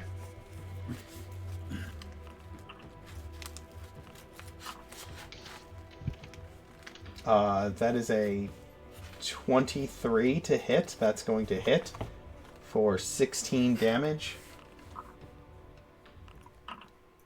Oh my god. So he's going to die from the first hit, just so you know. Okay, and then I'll do the one at a jaunty angle. I like it. I like that it's not just an angle, but a jaunty angle. This guy here? Yep. Alright, that's a 25 to hit. That's going to hit. And that's going to put him out of his misery as well.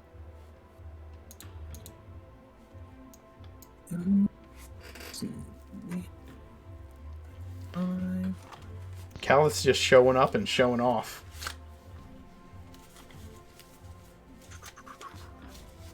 Well, we can use the rest of my. Let's see. Like, those two are gone. Can you handle that one, Joffrey? I'm going to use my attack and get next to this dude. You can't get there. Why is that? Well, don't you have to go around?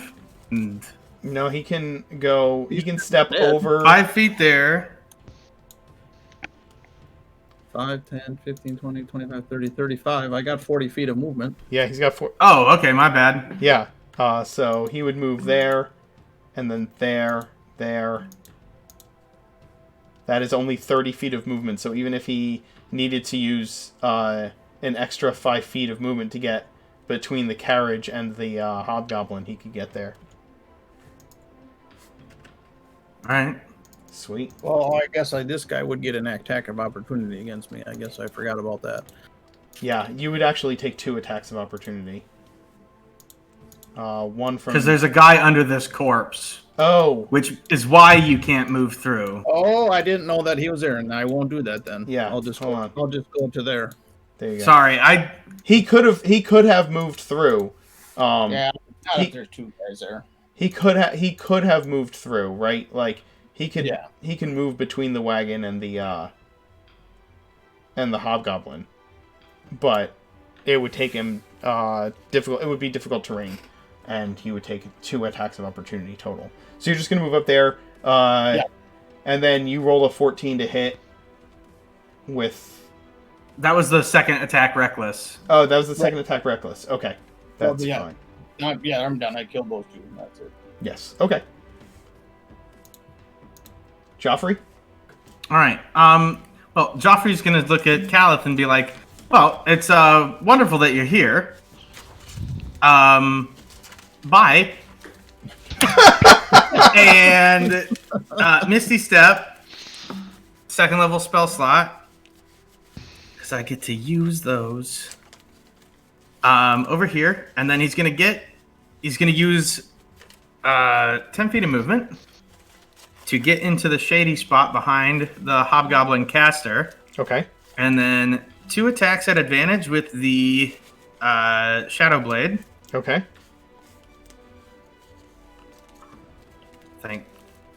All right, that's 1 crit. That's 2 crits. 2 crits. That's ridiculous. You've crit 3 times with your Shadow Blade. And then that's 2 crits with the Shadow Blade, and then the you used your actually bonus let's see if action. he's alive. You used your bonus action to Misty Step, so you don't get a bonus action, an offhand attack this round. Yeah, that's right. Yes. Okay, that's fine. But you So crit he just- twice, so go ahead. And I mean, roll. I can't really complain, No. right? So Okay. it's gonna do. And what is the base damage It's for a Shadow Blade? 3d8, so it's 12d8 total, and each one of those is going to eat a 1st level smite. Okay. Go ahead and do all those d8s of damage. So that is another 8d8. So that's 20d8. Okay. Go ahead and roll your 20 d8 damage. This is severe overkill. Actually, let me see if this guy has a reaction of any kind.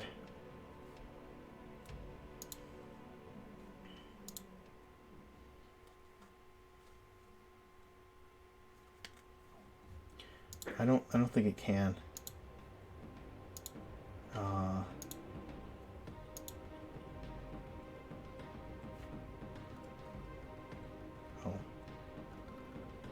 Okay.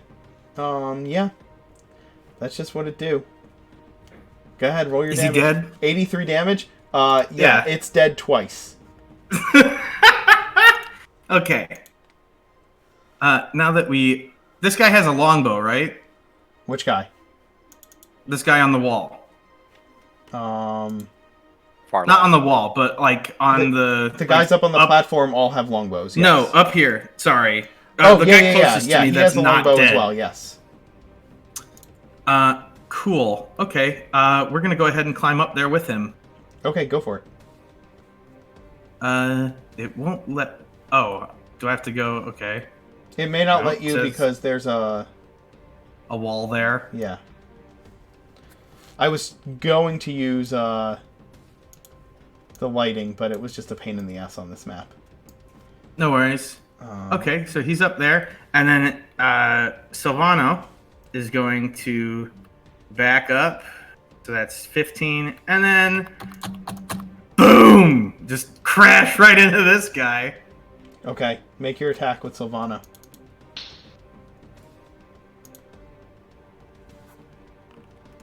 Oh, that's a miss. Yes, it is. Oh, poor Silvano. Poor He really wants to Silvano. murder He really wants to murder a hobgoblin. Let's see. That's all of my action economy. Yep.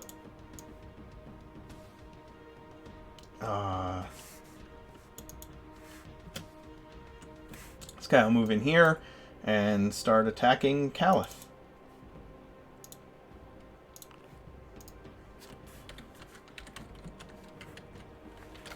That's a 19 to hit, Caliph. That is a hit. Okay. And you'll take... You're going to take 8 damage halved. All right.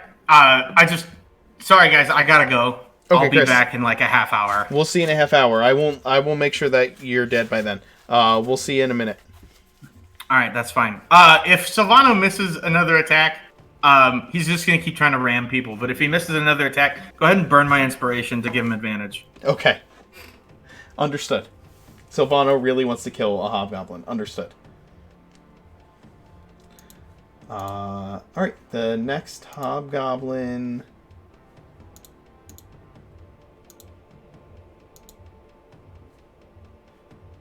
is up here. It's going to shoot its longbow at Silvano. I don't know if Silvano gets extra hit points or not, because he's a found steed. But the hobgoblin's going to shoot Silvano.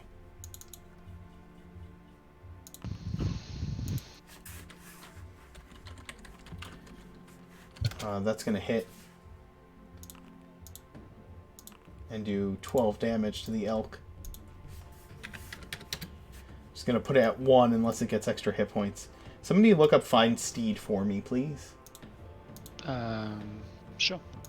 Caliph, the hobgoblin captain that is out here leading these troops, is the one catty-corner to you right here, and he is going to make 2 greatsword attacks against you, now that Joffrey has left you to fend for yourself.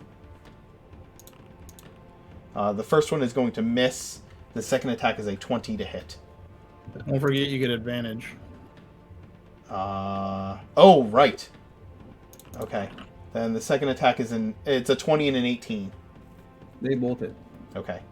So on its first attack, he's going to use his martial advantage. So the first attack is going to be 19 damage before halved. And then the second attack is going to be 13 damage before being halved.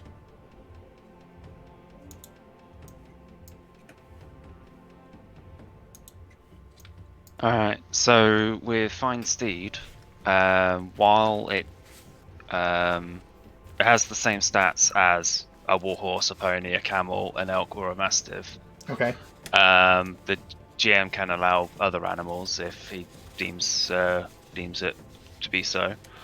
Doesn't say it has any additional hit points. It does say that the chosen form can be celestial, fey, or fiend. Okay. Thank you. That's it. Okay. Alright. Then Silvano is at 1 hit point. Kerr, it's your action. Okay. Let's back up a little bit just for visibility. And I will start casting a spell. What spell are you going to start casting? Summon Celestial. Yes, a bolt of light will come down from the sky, slam into the ground right there.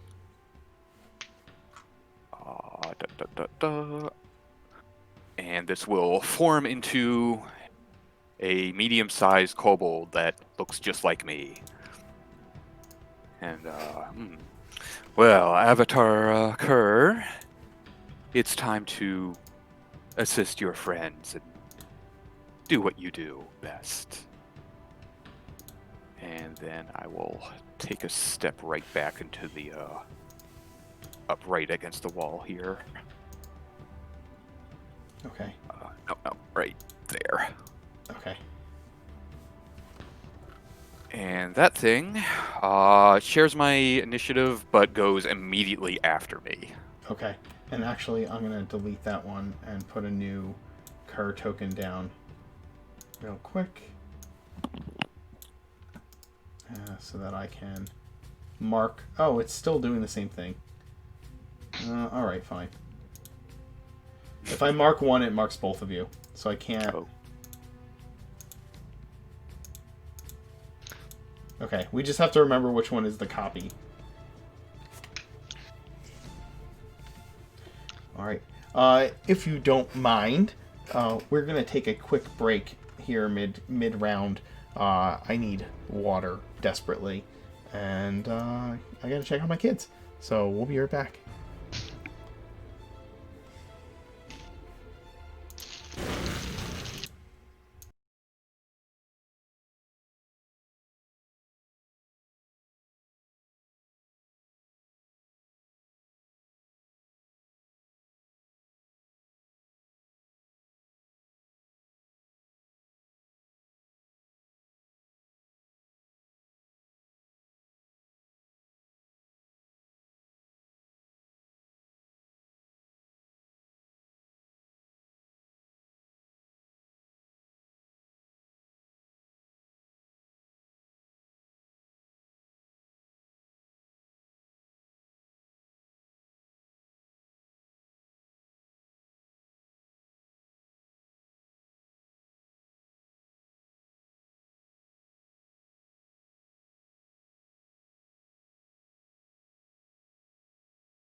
We are back.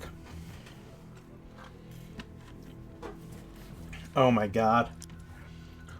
All the conversations happening. I walk away for 1 second. Alright, so where are we in this combat? Kerr just created a copy of himself, which he is often apt to do. And then it is another hobgoblin that gets to continue to fight. The spirit still needs to take its turn. Oh, I'm sorry. Let it do its That's thing. okay. I'm guessing the one like kitty corner to it, is the boss in between the spirit and Caliph. That is the captain. Yes. All right. Then the spirit is going to attack that thing twice.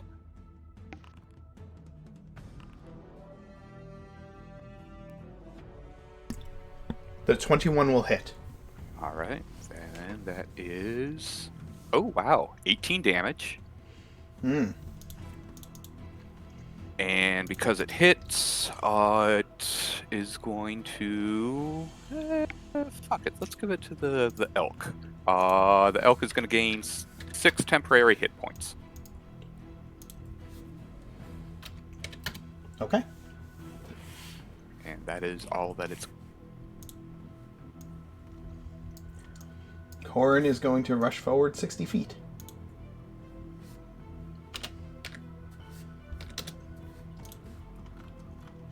That's going to be his action.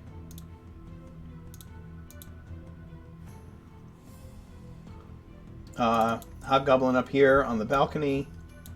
It'll step up, fire its bow at Caliph. And he reckless attacked, right? Does reckless attack give advantage on all attacks or just melee attacks? Melee attack. I believe it's all attacks, but let me double check. Attack rolls against you have advantage until your next turn. Okay. Still misses.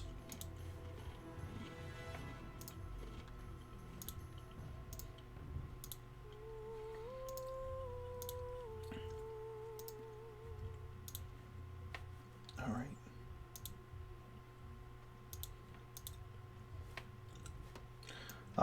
This hobgoblin here is going to hit the image of Kerr. 18 armor class. Yeah, he rolls a... he misses. He's going to miss. And this hobgoblin up here is going to drop its longbow and start attacking Joffrey with its longsword. And is also going to miss.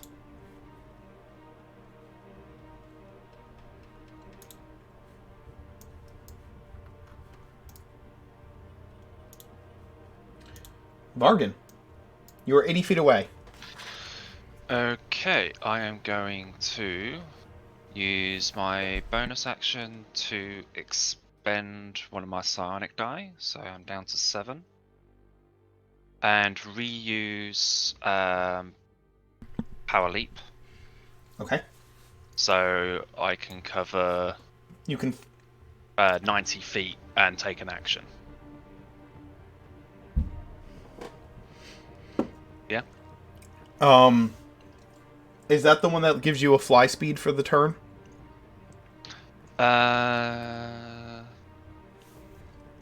Yes. Okay, so it gives you a fly speed that is twice your normal movement. Alright, so then that'll be to 60 then if I still want to... You can, if you still want to attack, yeah, you can move 60. If you want to just get into melee range, then it will take your full turn. Yeah. Okay, let's do that. Okay. So place yourself basically anywhere on the board. Okay. Where's my token? Down here.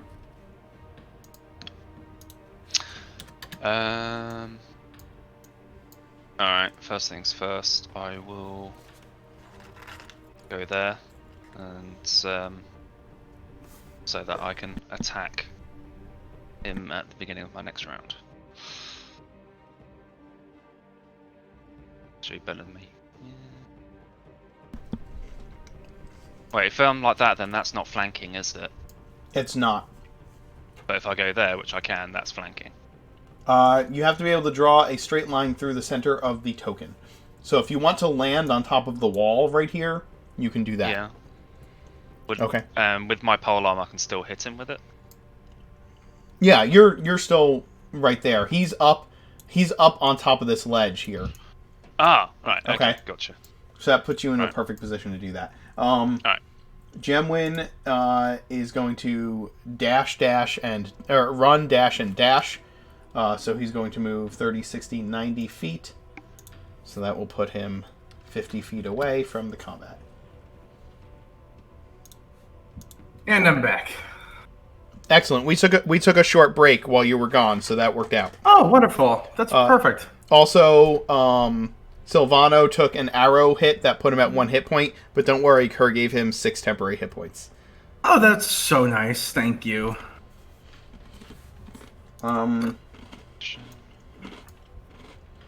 You actually got back before your next turn came up. Friggin' rad. This dude up here is going to fire at Silvano. Well, that's rude.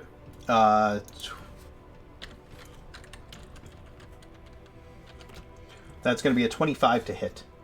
That's gonna hit and probably kill him. Yeah, he's going to do 10 damage to Silvano. He's down. He only has 10 hit points anyway. He's gone. He poofs. He poofs. Yep. Sorry, Silvano. You didn't get to do what you do. Oh no. Let's wait a second here. Oh! What you doing, Caliph? What's the roll command? It is \roll and then space and whatever die code. Why do I always type rule when I'm trying to type roll? Every single time. I will have my ancestors reduce that damage by 13 points. Well, it was 10 points of damage, so it reduces it to 0. Silvano is still around. Wait, It's does that gonna mean get- that it heals him? What's that? No. No, it prevents the damage. Well, no, my because it goes ancestors through are over, so... appearing, swirling around me and knock the arrow out of the air. Nice.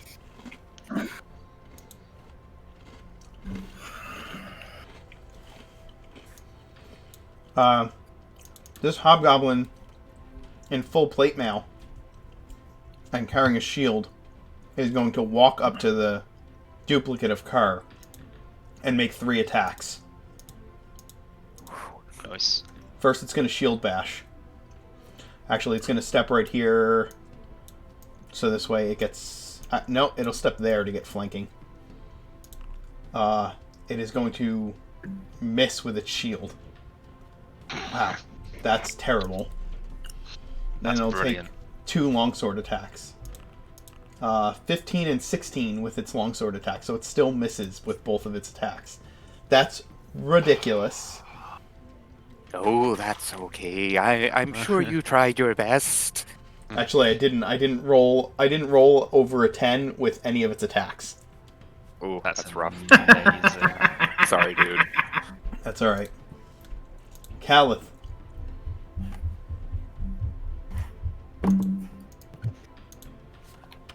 I will take a couple swings at the captain. It's regular swing. Go for it. No, we're in the midst of the fight. Hits. Misses. So it takes 14 damage.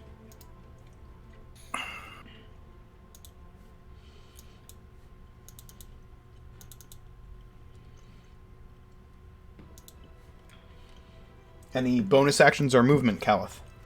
Not at this time. The captain does have disadvantage if he does not attack me. Understood. Joffrey? Yes, well, I'm gonna attack that guy. Go for it. 2 attacks. I should still be in the shade, so both of these are... Yes, you are still in the shade. Fucking sweet. You can feel your And then- husband's might flowing through your weapon. from the shade. The power of my Laneth's shade. All right, that is 6d8 plus 6.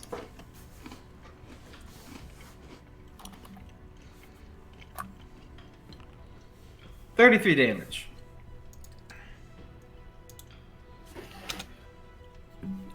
Okie dokie. He falls to the ground dead, and, like, tumbles down the side of the precipice he's on. Okay. Vargan's like, I just got here. Am I a joke? Vargan's like, am I a joke to you? Yeah. And then, as a bonus action, I'm going to use. I'm going to expend my use of Channel Divinity to give me a 2nd level spell slot. Okay. I was just kidding, Rye. I was just kidding. It's like you just showed up, and then the guy you were targeting is just dead. And then, let's see, 5. Can I jump this? Yes. All right, 10, 15. Slide down. And it won't let me. You're going to have to pull me off the wall. 5, 10, 15, 20, 25.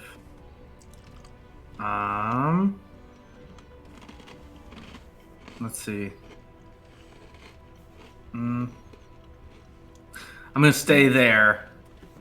Okay. Was I daydreaming? What happened to the captain? Did he die? He vanished. Oh, no. I He had evaporated. more than one token selected when I hit delete.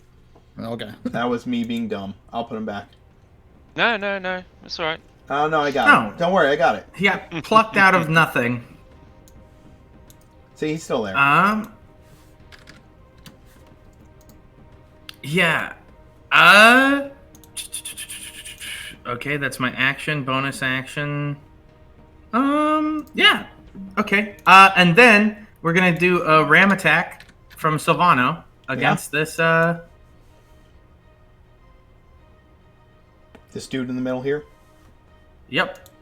Or wait, no, it's a hoof attack because he's not charging. Yes.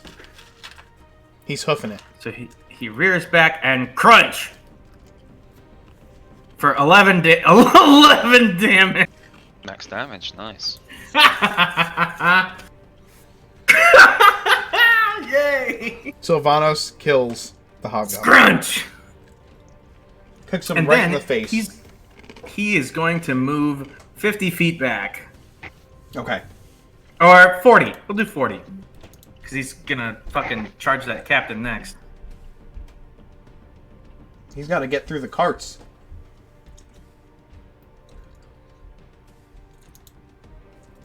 The hobgoblin right next to you, Caliph, is going to attack and miss. I think. Yeah, that's an 11 to hit. He doesn't get advantage. He didn't reckless. I know. Okay. The hobgoblin up at the top of here is going to fire its bow down at Caliph. That is a 17 to hit. That is a hit. And that's going to do 12 before you're halved. Kurt?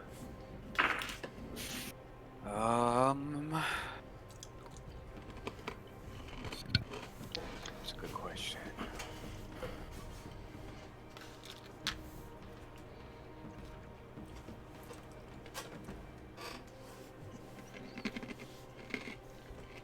Well, let's move out to there. And can I see up on top of this tower? Uh-huh. From there? Okay. Let's drop a spiritual weapon right behind that guy. Okay. Let's do that one at level 4.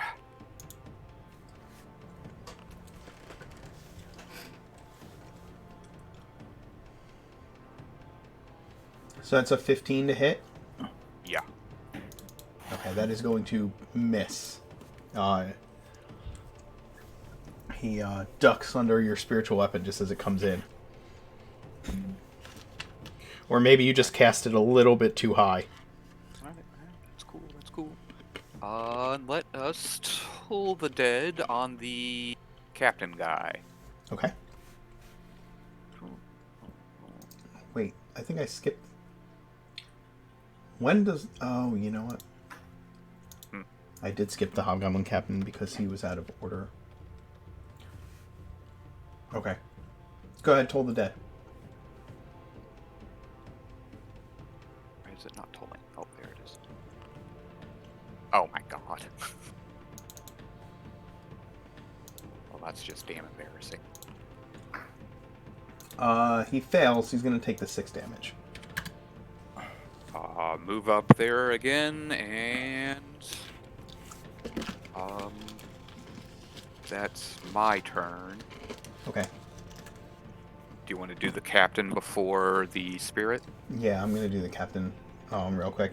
The captain is going to use his bonus action to drink a healing potion.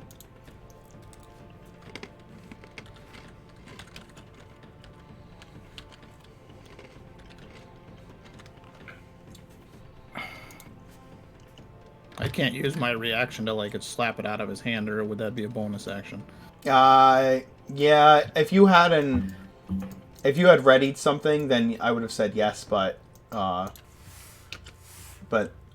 god, I did it again.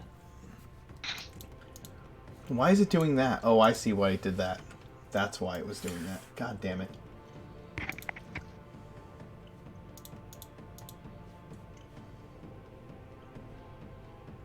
Yeah, you don't have anything that gives you an attack as a reaction or anything like that, unless it's an opportunity attack. So, and then he is going to make,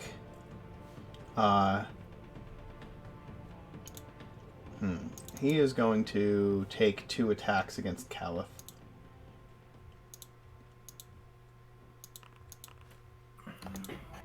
Uh, 19 and a 5, so I know the 19 hits.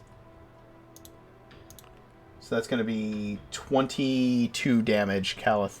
So after half, you'll take 11. And then, Kerr, it is the action of your spirit. Okay.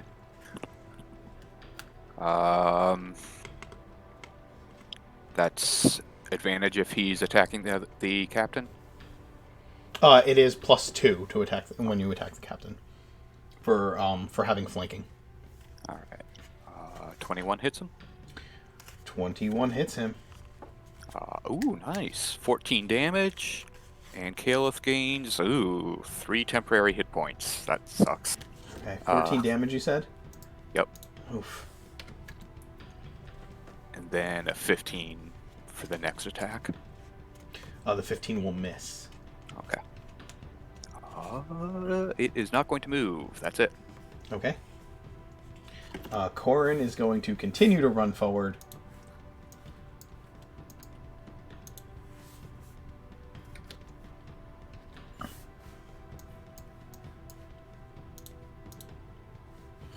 Although I think he's not going to make it in time for this combat to be still happening. We'll see. The hobgoblin next to the spiritual weapon is going to step up here and fire a longbow attack across the field at Joffrey.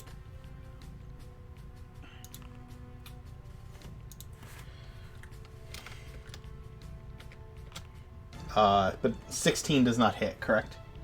No, 16 does not hit. Alright. Then the hobgoblin right next to Kerr is going to, or right next to the Kerr copy, is going to attack it.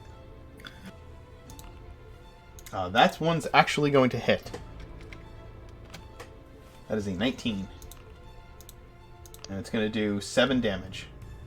Against me? No, against the copy of Kerr. Got it. Which is shit-ass damage. How many hit points does that thing have? Currently only 40. Okay. Not including hold up. the, That's within 30 feet of me, isn't it? It is. Alright, in that case, I will use my reaction. Protective Field. When another creature you see within 30 feet of you takes damage, you can use your reaction, expend an energy die, and reduce that energy taken by 1d8 plus 3. Okay, roll the damage. So, hold on. It's 1d8 plus 3? Yeah. Okay. Oh, what did it roll? It rolled a 5 on a d8, and then it rolled 1d20 plus 3. So it should be an 8. It should have reduced it by 8 damage total. Yeah, it should have. Yeah. Okay, so... Which would bring it to 0, right? Yep. Okay, Vargan, it's your action.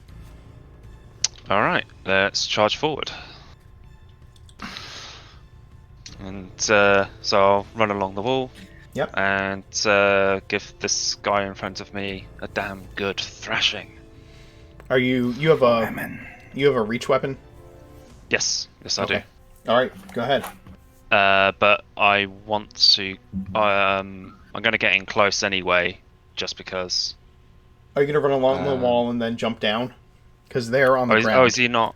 Yeah, they're on the ground next to the door. Like that's a gate that is opened.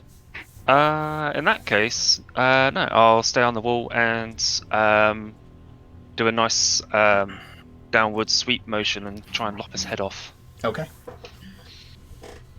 Gotta love that reach. Yeah. Alright. Attack. Glaive. That'll hit. Dealing 8 slashing damage. I was going to say, do I get advantage because of flanking, or does that not work with... It's the way that I do flanking is that if you have someone... If you're flanking, it's a +2 bonus. And then if they are surrounded, it's +5. So it's reverse cover. Yeah. Alright. Cool. So... Either way, it hits. It does. It takes 8 damage. And I will use... the extra psionic damage thing. I can do that. Yeah. Psionic strike. Okay. And do an extra 1d8 plus 3. Oh damn. That will kill it. Nice. However, that also takes down another psionic. I'm now rolling d6s rather than d8s. Yep. Damn it.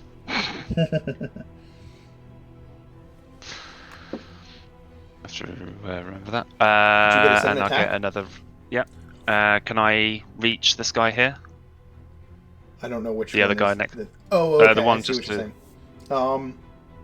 Let's see, 10-foot reach. Yeah, I think so. I'll just hop down. Yeah, just hop down. Yeah, I'll hop down off the wall. Next to Kerr, or where are you hopping down? You know what? I'm going to be slight. Yeah, so downward sweep, and then I'm going to do a nice little leap across there. Nice. Okay, go ahead and make your attack. Okay.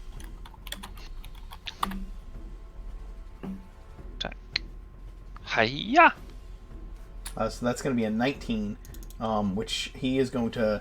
You swing your glaive, and he is going to swing around and block with his shield. Rude. Incredibly. Bonus action. Let's...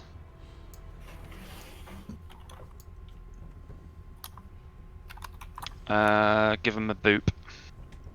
I'll, with Polearm Master, I'll use my bonus attack. Okay, go ahead. And give him a boop. Show me what you got. Polearm Master, that one. That is a 25 to hit. 27 to hit with flanking. So that is going to hit for sure for 7 damage.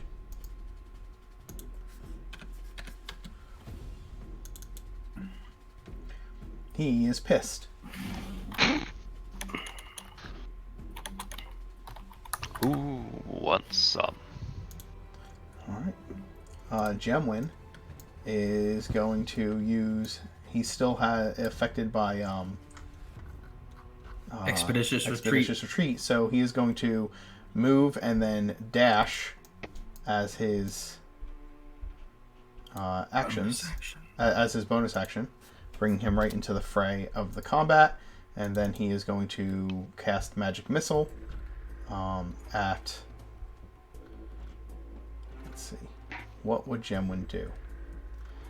He's going to use a 4th level Magic Missile.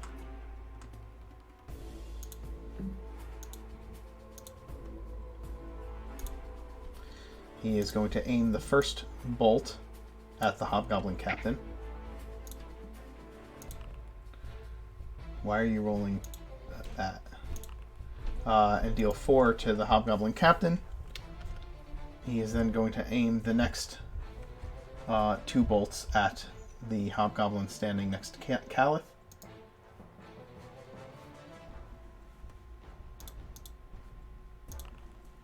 That's 3, 7. He's just going to use them until they go down. 3, 7, 10. That's going to... that one will finally kill them. So that's... let's see. A 4th level is 3, 4, 5, 6 bolts, 6. right? 6 bolts? 6 bolts. 1, 2, 3, 4, 5. That was 5 of them. He is going to step up next to Calith and use the next bolt on this guy here. 2. Gemwin, that will be his turn for now.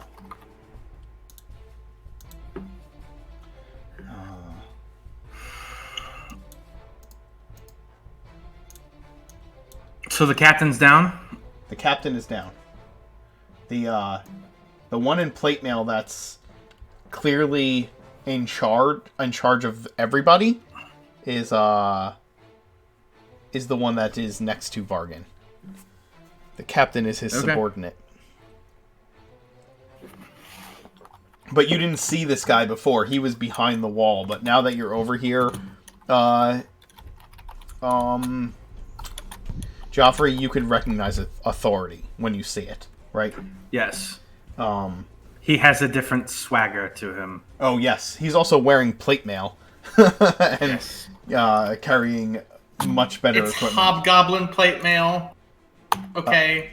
It's not real plate mail. Oh, I see. All right. I think you're getting punk 3E and 5E Hobgoblin mixed plate up. mail. Hobgoblins in 5E are pretty hardcore. Hobgoblins are hardcore. Yeah, but okay. This hobgoblin back behind this not wall compared here to us. is gonna We're way better. rush over to here and then attack Vargan with its longsword. That is going to be a 22 to hit. Hold up.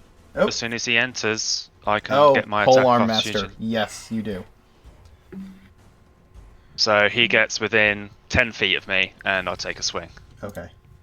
So he'll be here when you swing at him.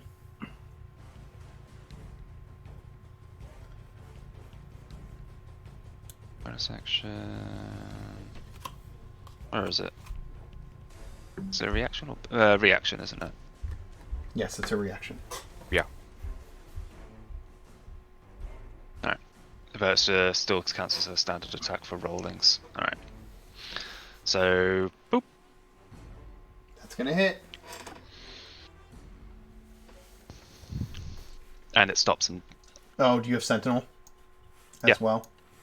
Okay. Yep. So then he's going to take 10, and he's going to stop there. In which case, he's done. The Hobgoblin Warlord is just going to turn around and start attacking you, Vargan. You give that Hobgoblin a mean poking right in the chest, and it makes him think maybe I shouldn't run at this guy. Well, the one in the plate mail was just like, ha, I deflect your stabby glaive, and then I twat him in the face with the blunt end. Yes. Oh my god. That is a 12 to hit with his shield, which I know is not going to work, and then he'll take 2 longsword swipes at you. And that's going to be a 14 with the first attack and a 27 with the third. Ah, son of a bitch. Yeah, of course the 27 hits. Yeah. Motherfuckers. He's going to do... Oh, he does not have... He doesn't get martial advantage. Get martial advantage. You take 11 damage from the attack. Alright, I will... Oh wait, have I? Let me double check something. You have not used your reaction yet this round. Yes, he did. No, yeah, he used yeah, it... Sentinel. Sentinel Oh, is a reaction. Sentinel, yes, you did. You did. I'm sorry. I was just checking. So yeah. 11 damage, you say? Uh-huh. Okay. Caliph?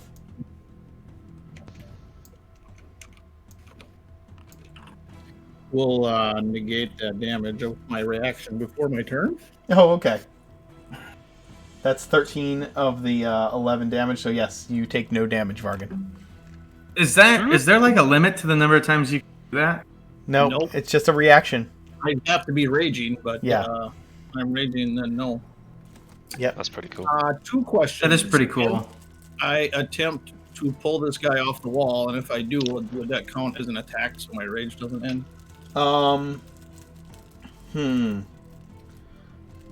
Yeah, if you climb up the wall, you'll need to make an athletics check to basically use a... you can use a grapple to pull him down. So go ahead and you climb up the wall and make an athletics check. Out of interest, how tall is that wall? It's probably... It's like a floor kind of thing. Yeah, it's probably like just under 15 feet with the crenellation there, because it's probably 10 feet tall on the inside of the of that little structure there.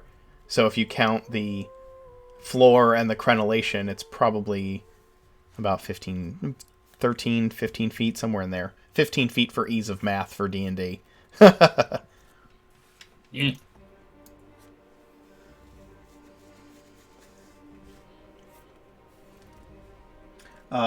14 you have advantage on athletics checks while you're raging.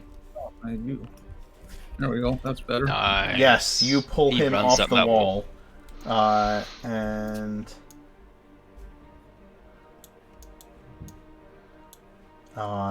yes, that does count as a grapple, which is an attack. Which means you still get your second attack, but you'll have to like jump down off the wall, which is easy to do. And you can make your second attack. Jump down onto him. Yeah, I was gonna say, like, Double overhand. atomic bomb that motherfucker. I mean, aren't you reckless attacking? I wasn't this turn, though. Oh. Well, yeah, as I pull him over, let go of the wall, and as I'm falling down, I swing my axe down on him and just graze him, while assuming a 19 hits. Yes. Nice. You just graze him, but he also has to take some falling damage. Because you pulled him off a wall. He Wilhelm 15. screams. He Wilhelm screams on the way down. Yay! So he is going to be dead after you axe him. Nice. Question. Ask me a question. Joffrey, after you... so Calith climbs the wall, grabs this hobgoblin by the front of his mail, pulls him down, he Wilhelm screams his way to the ground, lands with a huff, and then Calith jumps down, driving Nobody's Retribution into the chest of the fallen hobgoblin. Which technically, without even... Since the thing was pulled off the wall and fell, he would have been prone on the ground anyway, so you would have gotten advantage on that attack anyway. Roll to just roll to see if you crit. Please, Caleb. Let's see how bad this kill was. Thanks for gifting another sub. Damn! That would have been great. Anyway. Yeah, 19 damage. Jesus. Crunch! That is far more appropriate. Yes. Joffrey? Right. Do. And no face. he's... am I in shade? Yes, you are. Yay! 2 rapier attacks at advantage. Yep. He is going to parry your 24 using his reaction, so that you miss with both attacks. That's Oh yeah, he got his reaction back, didn't he? Yeah. Yeah, he did. I still have a bonus action. You do. I do, yeah. This guy's a badass. He is a total badass. Yeah, I know. And I'm a normal dude. I'm okay with this. Does a 19 hit? No. You miss with your 19. He blocks every blow you thrust his way. That's fine. I don't care. I'm just trying to tie him up. I've made him burn his reaction. Now when Vargan goes to whoop his ass, he blocked that. So I'm fine with this. This is okay. Joffrey can be support. That's all right. Kerr, it's cool. Your turn, buddy. Oh, wait. All right, I'm waiting. Oh. I have an elk still. Yeah, the moose is loose. Yep, the moose is indeed loose. The moose is can the moose jump up here? I mean, it's a large creature, and there's a cart right here. Okay, make an athletics check for your moose. Yay! He's gonna springboard off the cart. How loose is your moose? Yay! Your moose Okay, yes. Just because it's awesome. The elk rushes forward, springboards off the moose, pulls some Santa-level reindeer shit, and lands on top on top of that structure. And now, I mean, I don't assume that he can hit ram, so we're just gonna hooves. 19. That'll hit. For 7 damage. This guy is shocked, surprised, and hoofed in the face. And now, quick question. Since Find Steed means that spells that I cast with a range of self also affect my steed, can I smite with my steed?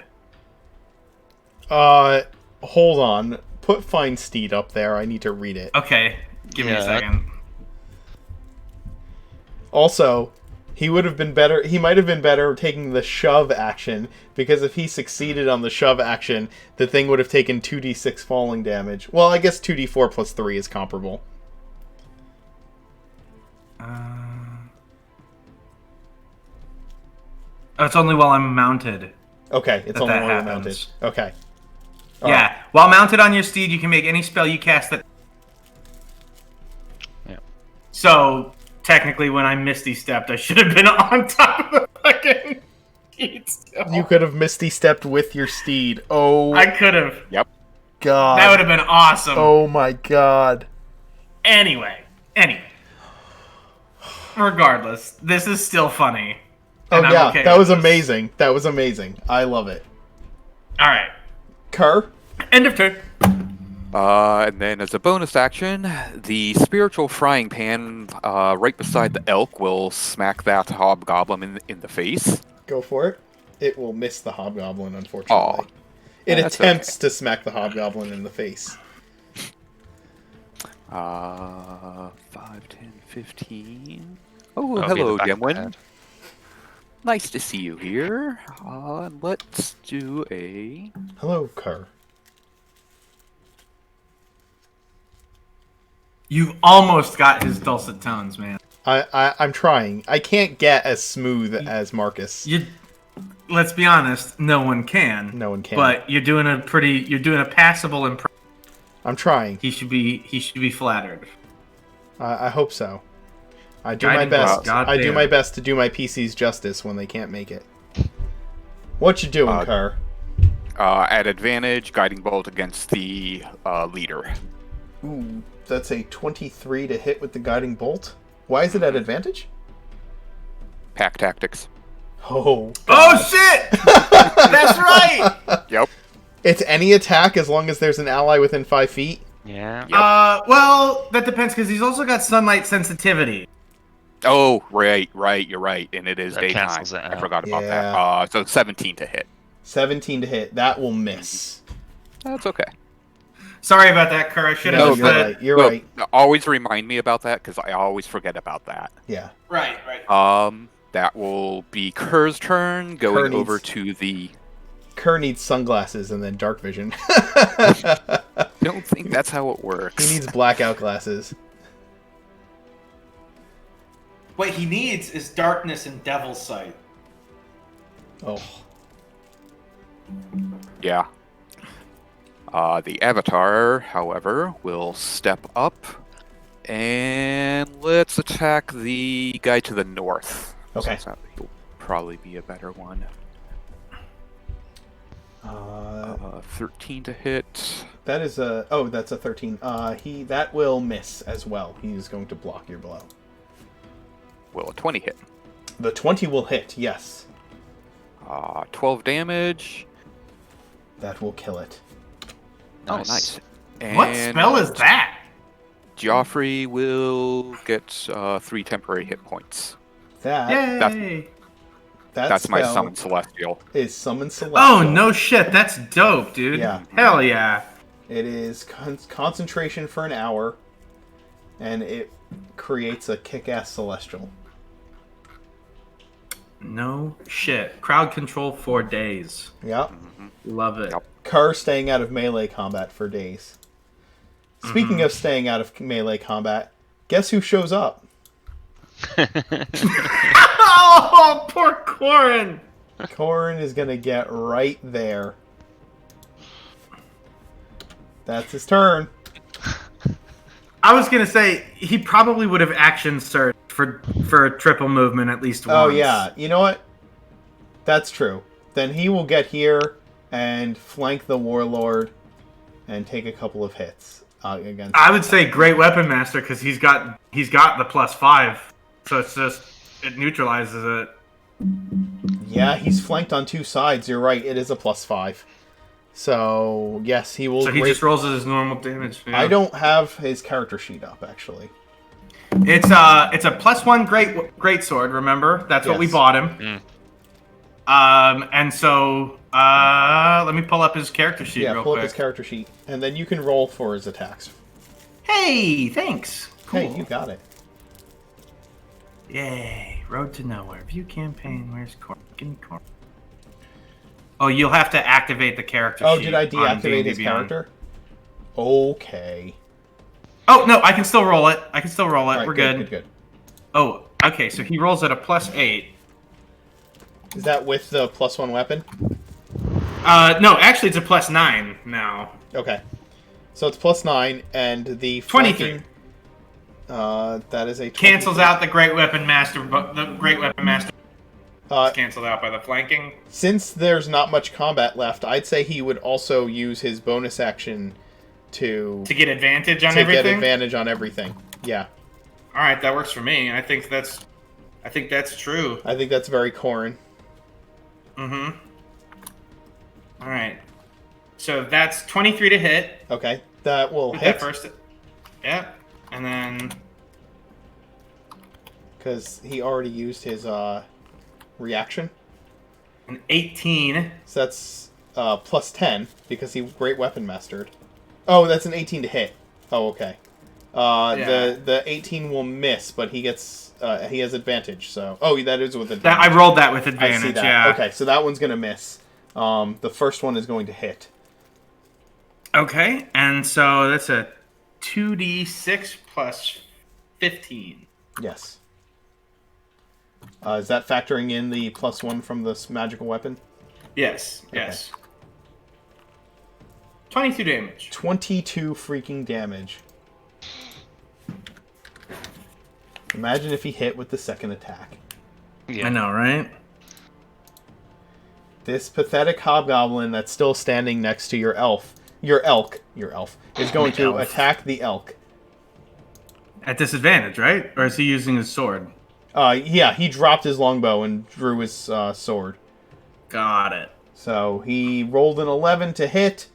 Does that do That's it? a hit. That's a Yeah, hit. that's enough to hit. Alright, well, since he was using his longbow, he doesn't have his shield out, so it's a d10 damage. So he does 7 damage. I think Calith already used his reaction this turn. No, Calith still has it. Oh, he does. Calith, you have your reaction if you want to use it.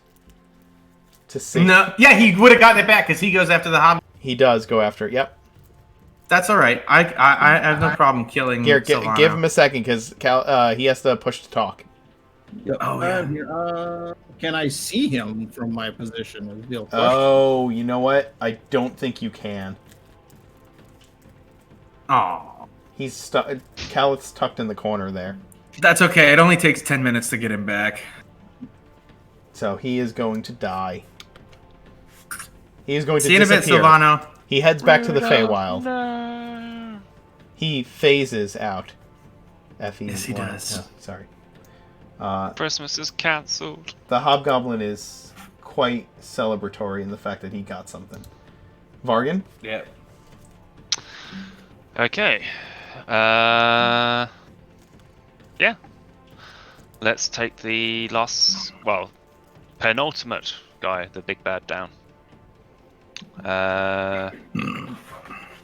Let's go ahead. Take a swing at his face with the sharp end. So, 25? That's a 25.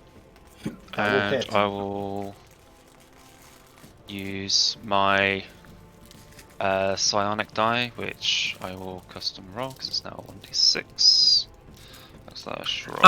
Your dice don't work the same way either.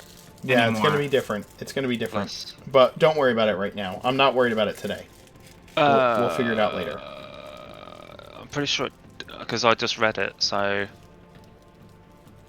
Whatever. Just use it the way that you've been using it. Yeah. We can figure it out between Alright. sessions. Yeah. I mean, if it turns out that it's still 1d8, then oh well. But it does work in the same way as I've got like X number of psi dice, and some things use them up, other things don't. Okay, so 15 total. Yeah, that's Alright. the first strike, and then second strike. Go for it.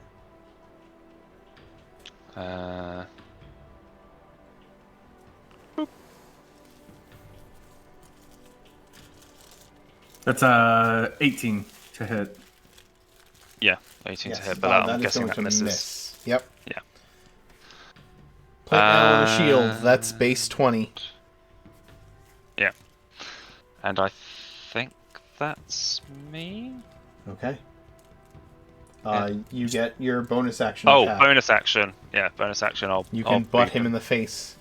I'll try and butt him in the face again. Blat. Blat, blat. That will hit for 6 bludgeoning damage. Somehow that thing gets through every time. He's just not seeing it coming.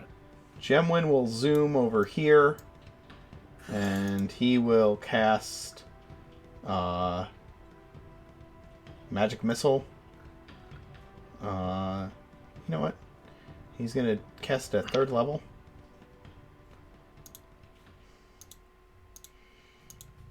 Feeling that that this hobgoblin is taking quite a bit of time to put down and seems very impenetrable. So 4. I think we'd probably send a stray one over to this goblin to finish. Okay. Yeah, he kills this goblin off and then does. You just 8 deleted Gemwin. Gemwin I died. did. Oh god. Does 8 to this dude. For some reason, when I click on a new character, it's just keeping the original character selected. So I don't know why it's doing that, because normally I have to I have to purposely do that. You know what I'm saying? Mm-hmm. But right now, yeah, I don't know why it's doing that. Okay, so Gemwin will then action surge. And do it again. So 3, 6, 8. And fireball. So he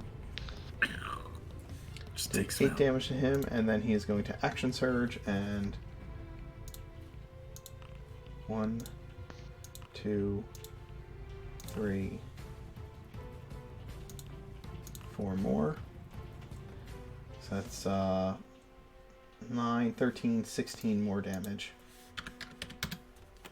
Okay. And then it's the Hobgoblin Warlord's turn, and he is surrounded as hell, and sees no way out of this. Seeing Vargan's stopping power from earlier, he is going to continue to attack Vargan. And he will attempt a goddamn shield bash. 22. Oh, fuck off. Yes. Make a strength save. Wait, is it only if he deals damage? Can I block that with intercept? It is not. It's if it hits. Oh, okay. So the fall is still it's still gonna have to make he succeeds. Oh my god! 4 damage from the shield bash. The disappointment. And then 12 to hit and a 26 to hit with the longsword. The 26 does hit. My armor class is 18. Okay.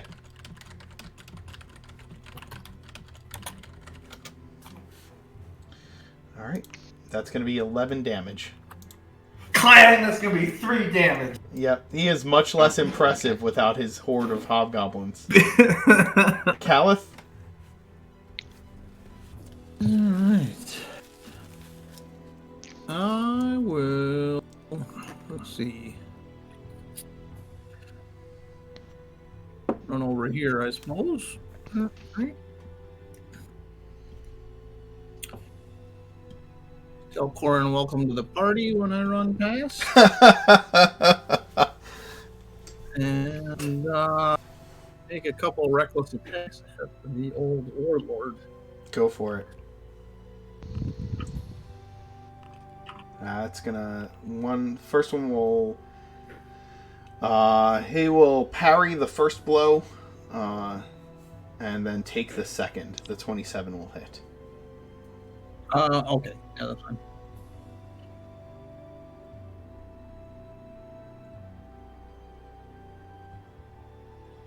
That is my turn. Alright, so he takes the 12 damage from the second blow. He is still standing, but he is in terrible shape. He's surrounded on all sides. He sees no way out. Joffrey? Yay! 3 attacks. 2 at advantage with +5. So that's a 25. That will hit. For the first attack. Oh, you know what? Calith's other attack would have hit because I didn't factor in the +5s. The 25... I was going to say that, but I thought the parry just took care of anything that hit. No, it just gives him a bonus to his armor class. So he would have taken the other 14, so he would have been dead by nobody's retribution. Joffrey. Fuck you, Calith.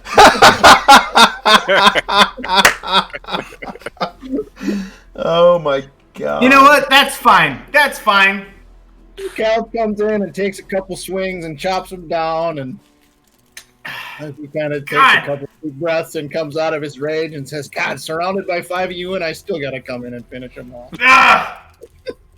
I hate you so much! Brad, you can have inspiration for that. That was awesome. That was pretty awesome. Also, special shout out, even though he's not here, to Corin for being the only normal ass dude in this whole company. Yeah, he's the most normal of you. I know. Everybody's doing all this magic shit, and Corin's like, I'll get there eventually. Just imagine him he's jogging up, just you gotta be kidding me. That's thanks, Nat. You're awesome. Yeah, that's exactly how Corin would be too, right? He would just be like, I said it at the start of the combat, as he was as Vargan just leaped into the air. He just looked at him and was like, great. Yeeted him first. Yeah. Yeah. I'll get there eventually. Corin, honestly, it's unfortunate, but with all of the crazy shit that all of you can do, even Calith with his spirits being able to fly around and protect people and stuff, Corin is literally the normal dude, like, in this fight. I know. He is the party's Hawkeye. Like, Yeah! I'm just a guy with a big sword. and he just makes the best of it. He just rolls with it. He shrugs. He rolls with it. Like, he was literally Hawkeye in Age of Ultron, where he's just like running through the streets and everybody else is gone, and he's just like huffing it through the streets. Like, this is fine. This is fine. Yeah. So that went well. Vargan turns to Joffrey. You know what? We're not going to have. Can this I ask conversation what right now. possessed you to take on a band of hobgoblins by yourself?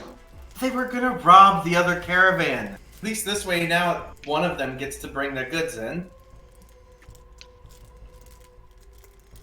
By Vargan the way, peers over at the wreckage of what was the caravan. Yeah, one of them there's has no been wreckage. both Nothing's been- wagons have been hit by the moose in some way. Yes. Both have I know, taken that elk is really damage. funny. Both have taken elk damage. There's like broken and bent weapons on the ground in places. Barrels have been destroyed. One of the wagons was upturned. Yeah, one was upturned.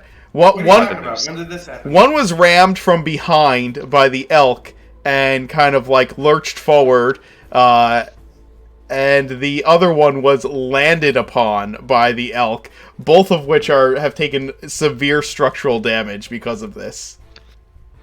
You know what? 1 out of 3 is not bad. Okay.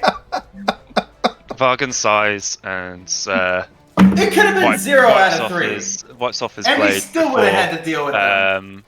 He doesn't sheath it, but he just hangs it by his side and just kind of looks around to make sure there's no other surprises. As you You know look what? around, Joffrey's going to continue to justify actions to Vargan long. Stop listening. You can tell that Vargan is still half listening to you, but most of his concentration is looking around for any other dangers. Totally fine, but he's going to be like, and another thing. No, this is bullshit, okay? I wanted to ask if we... And me. This is horseshit. I was trying to avoid a fight, and they shot at these poor people and murdered those nice ladies. That is not on me. as you're looking around and Joffrey is sassing,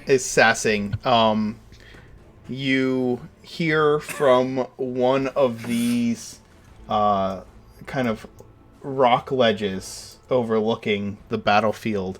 You hear a slow clapping. I look up. There is a tiefling sitting on a ledge. He is wearing very, very elegant long jacket and like vest and like vest and slacks and incredibly well-to-do boots that don't even look like they've gotten dust on them. He has he even has one of those what is it? It's not a tie. It's a bow tie, ascot, bowler tie. Yeah, he's got like an ascot on as well, with like a tie pin through it with a little gleaming gem. Oh right, yeah. He is. All right, just so you know, I'm using all 25 points to heal myself back up. Understood. He is a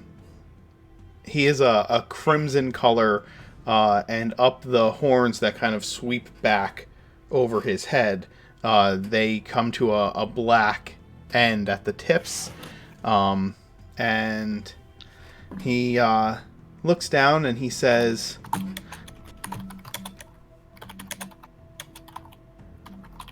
"Caliph of the Azure Mist tribe, and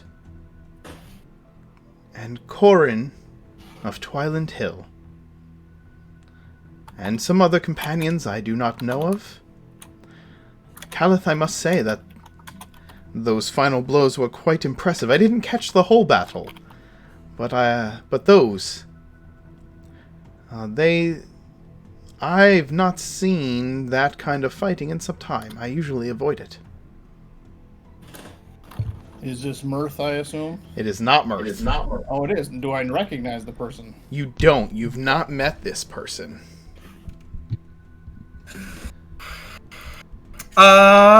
Insight. Friend of yours. You can roll Make an insight check. Yes. That's the intentions. Of course. Sorry, my mic 15. at that time just decided to try and flop over on me. That'll be a 15. 15? Okay. Yeah. Because remember, those are floors. Yes, he seems quite friendly. There's a bit of a I know I have you at a disadvantage kind of a smirk on his face. And he does seem rather impressed with Calith. His words ring with some truth. I'm sorry, I don't seem to recognize you. Give us your name. Do I know you? Yes, my name is Trust. And no, Calith, you do not know me. But I know those who know you, and Ander Brightwood sends his regards.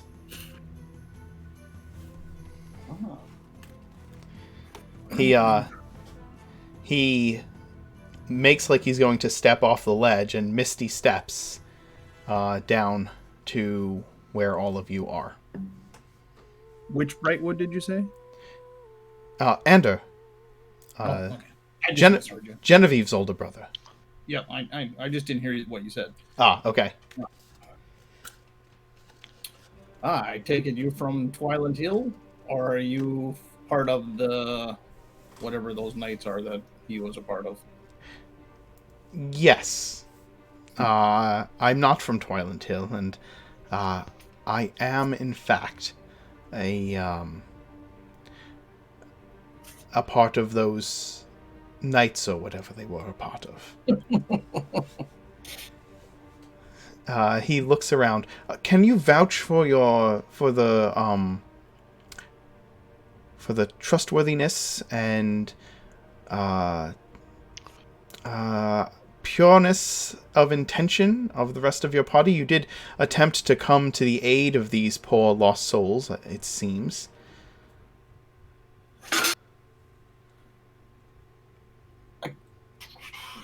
The trustworthiness, yes. The pureness, I guess you'll have to make your own judgment on what you consider pure.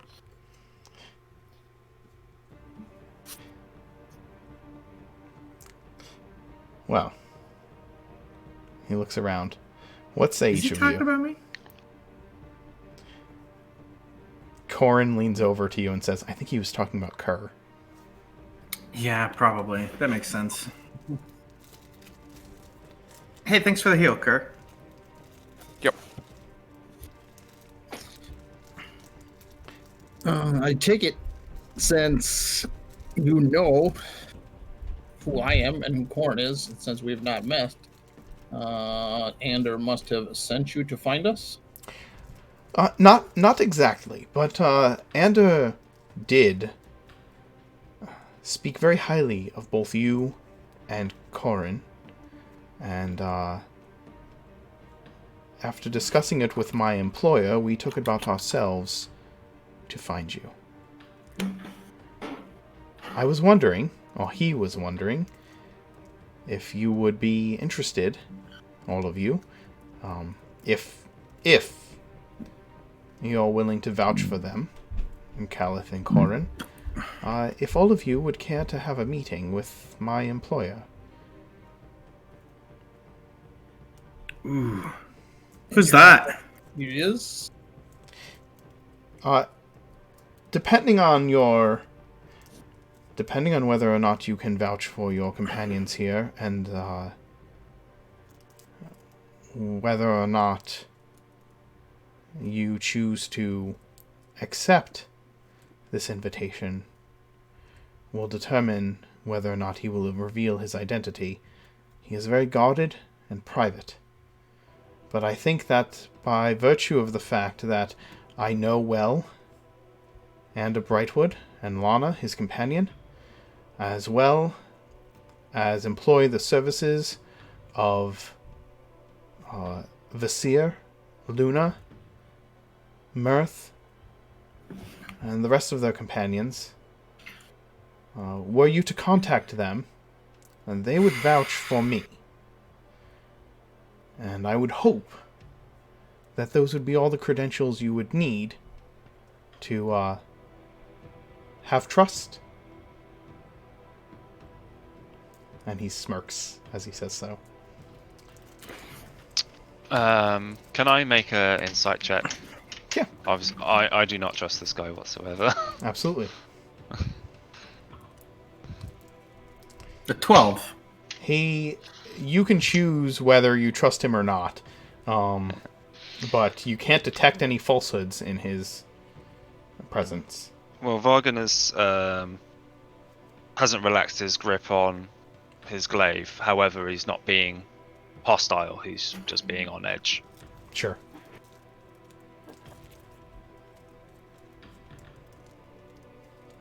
Can you give us any hint what the meeting would be about?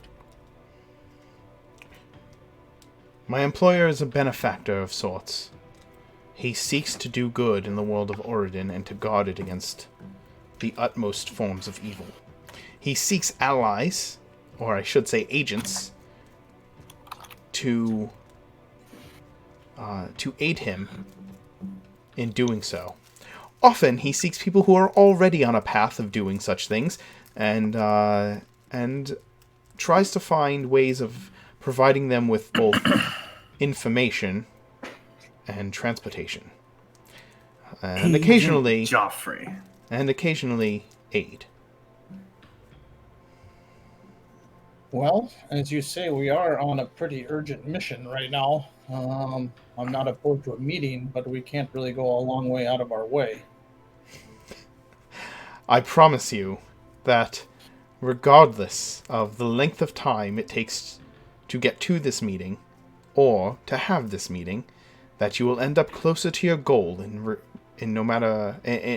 closer to your goal than when we started it.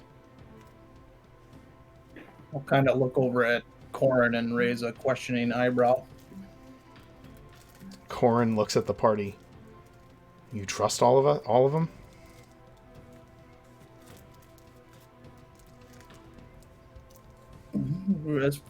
Yes. Given certain circumstances, obviously. I'm not sure I would trust ham sandwich next to certain people, but in a battle, yes. What about you? What do you think? You trust this guy? He seems to know the right people, whether he's telling the truth or not. I guess just taking a meeting, in my mind, can't hurt. Before taking you anywhere, I am willing to subject myself to a zone of truth, should you be able to provide one.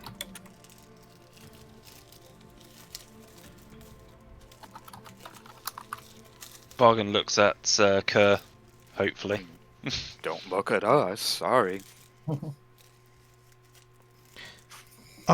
Looks. I think looks to introductions... Gemwyn. Oh, sorry. Gemwyn, I do not believe, has Zone of Truth. Let me check his character sheet. Joffrey has access to it after a long run. I do not see it on Gemwyn's character sheet.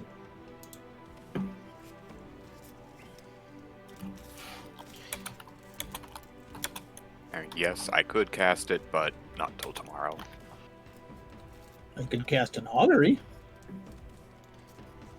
I'd be willing to wait for that, if you so desire. In the meantime, I believe introductions all around are in order. I've introduced myself. My name is Trust. I represent an employer of considerable benevolence and limited but quite useful power. And, or I should say, quite a bit of power, limited in its impact at times. Does he have like any kind of symbols or emblems or anything, any sort of like markings on his clothing, or necklace or ring? No, he does not.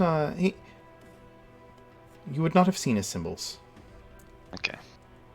Oh, trust. You're saying? Does he have any? Yeah.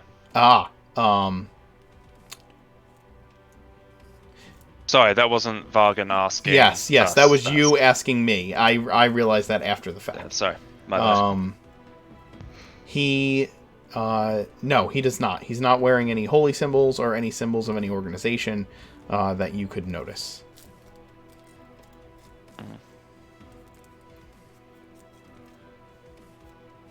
Well, we are Kerr, High Priestess of the Many-Voiced One, and this is the avatar of said Many-Voiced One. It is a pleasure to meet you, Kerr. You seem to be many. We do our best.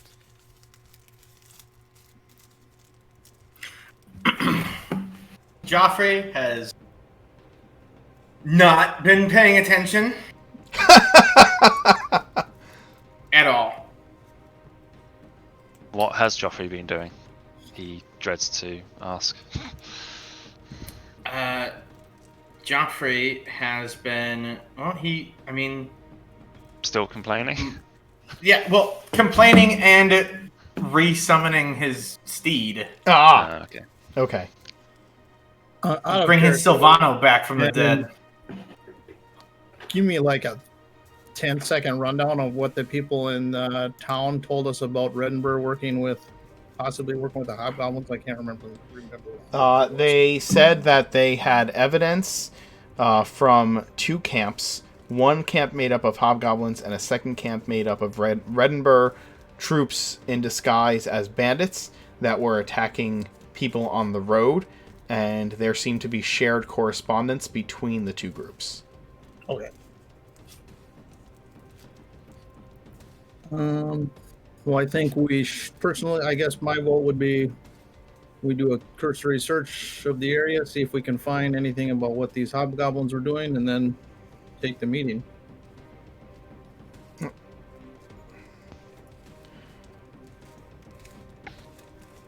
Maybe see if they kind of hate leaving this. We should check on the wagon driver too and see if she needs any help or what her plans are now that she's on her own. There weren't anybody else on the road, was there, that we passed today? Today? No, there was not anyone else on the road that you passed. That's the point. Sorry, this caravan, was that the one carrying the weapons? It is, yes. So what happened to all the guards?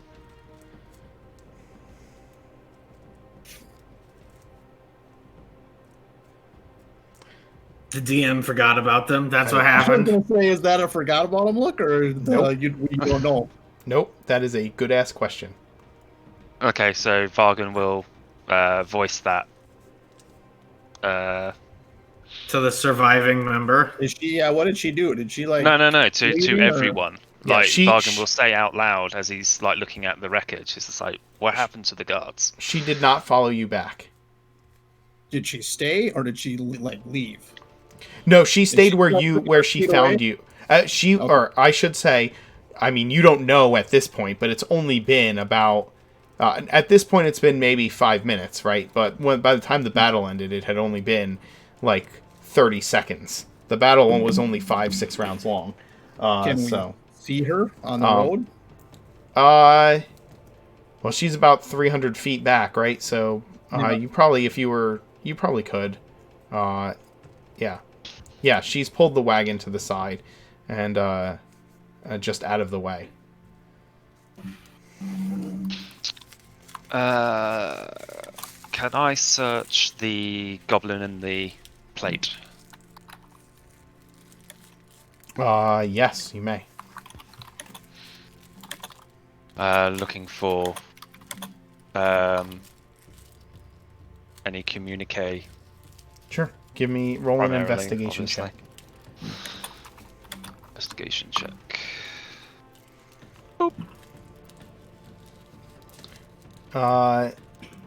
There's nothing Get on their +7 person to except that for as their. well. Yeah, no. There's nothing on their person except for their armor and weapons. But Oh wait, his armor was Is there pretty anything good. else in the camp, like tents or chests or like? yeah, there's off this map a little bit. There are more tents. This structure here has it has a door in the side. So there's obviously like an interior, a small interior to it. Trust simply, after getting introductions, he will step back and just kind of sit on these boxes and says, I have all the time you need to make your decision. I will sit here and wait. Guy, I'm gonna go check on the wagon driver. I mean, I'm gonna say that to everyone first, and then I will go do that. All right. She is back away from the road. She's been calming the horses, feeding them a little bit out of her hands, and you can tell she's been trying to calm herself down as well. Her face is tear-stained. She is... her eyes are red, and she's like... just kind of taking deep, slow breaths.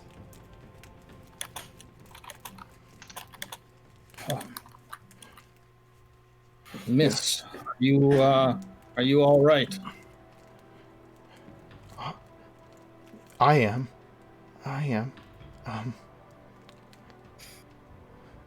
The others aren't. Friend of mine, we saw your caravan before you left the crossroads, and you seem to have more guards at that time. What happened to the rest of your party? Oh, we did. We thought that we'd be safe, but they left us. What do you mean they left you? They abandoned their contract? We got to the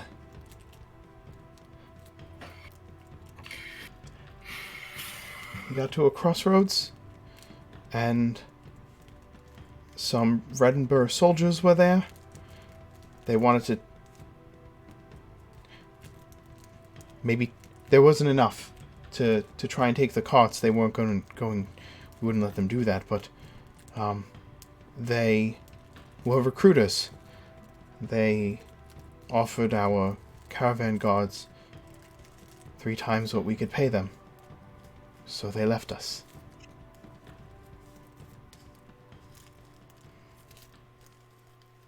They went back to the city, I guess. I don't know.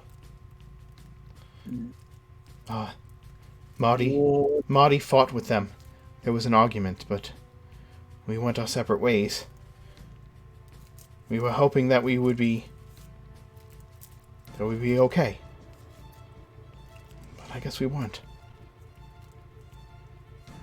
What are your plans?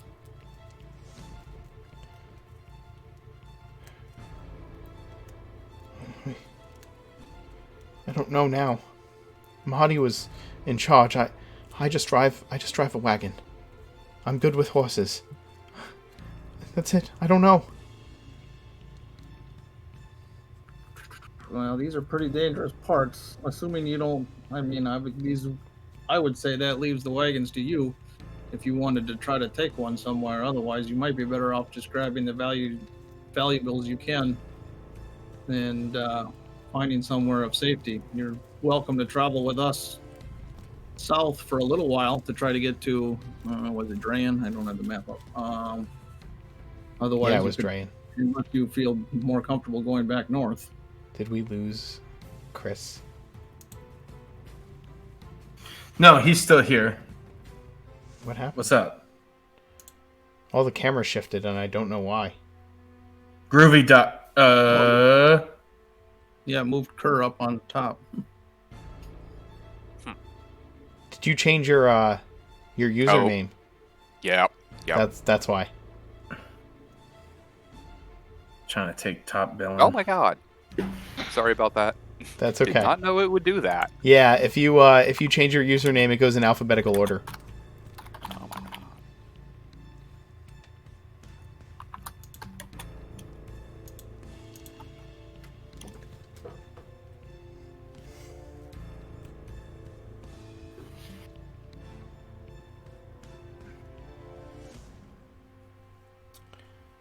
Obviously, this has been a pretty traumatic day. Why don't you drive the cart back up to the gate for now? Gather yourself and decide what you want to do. I'm not ready to see them like that.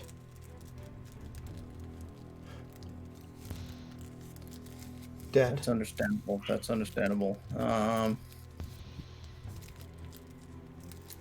sorry. And she just starts to cry again. She like buries her head in the horse, and just sobs. Galth will put a hand on her shoulder.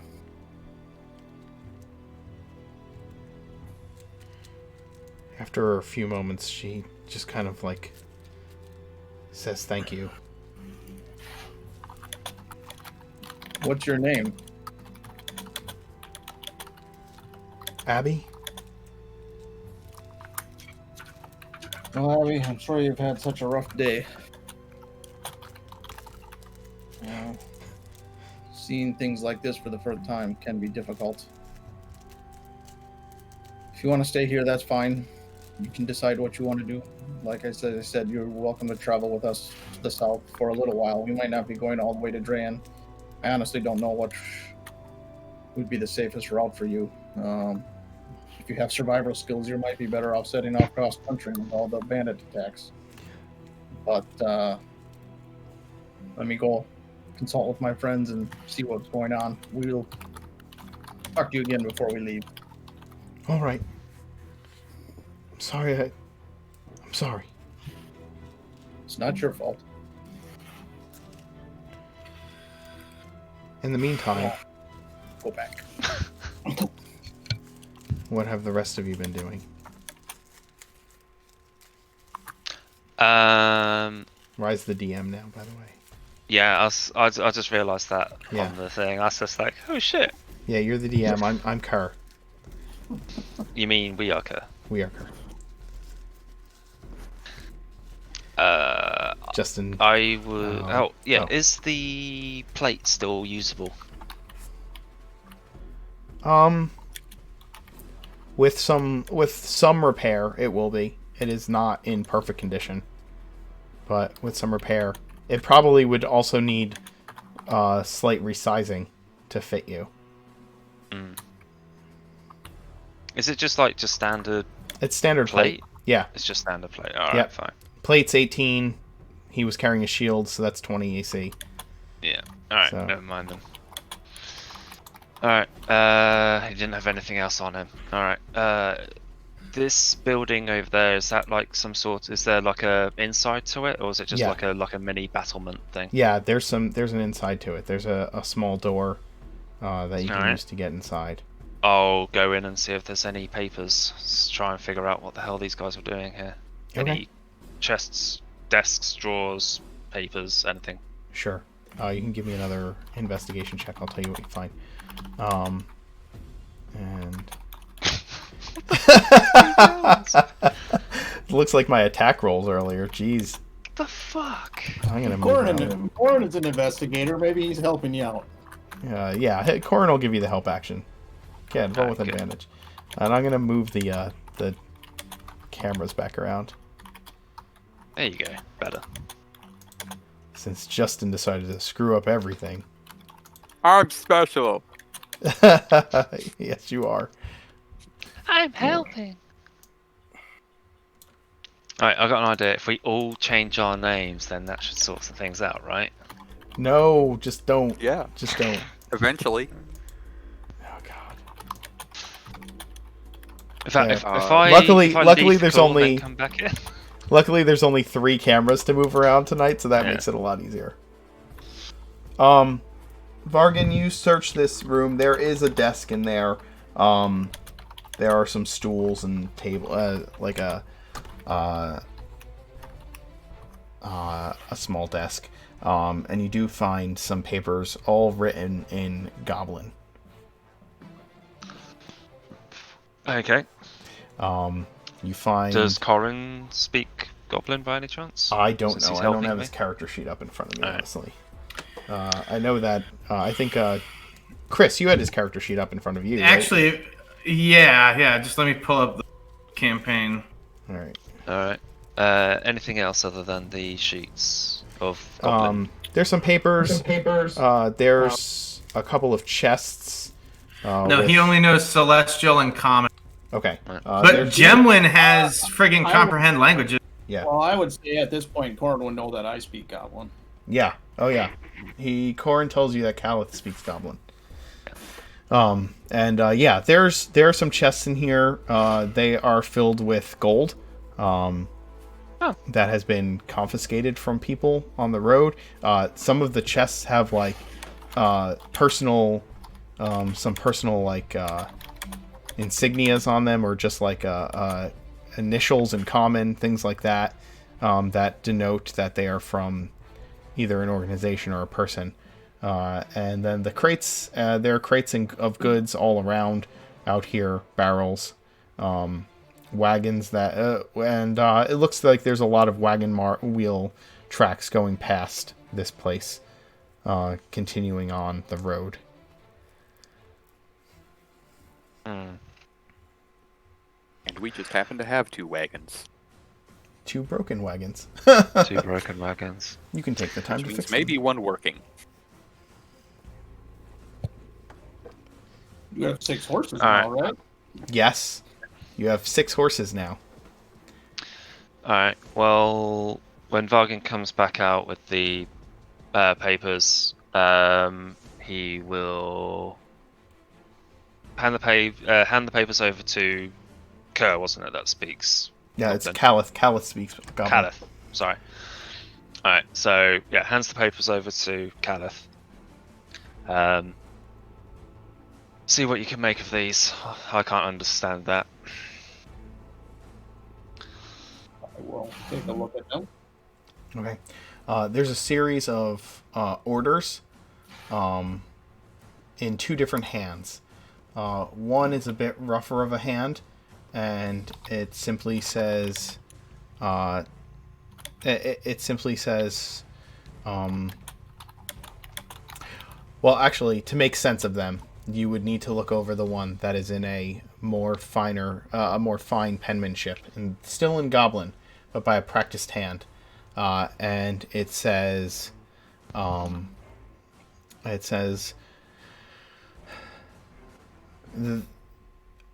you are to travel to the old toll upon the highway, repair it, and utilize it for the purposes of further gathering supplies from those who decide to travel in the direction of Drayan. We are expanding our operations.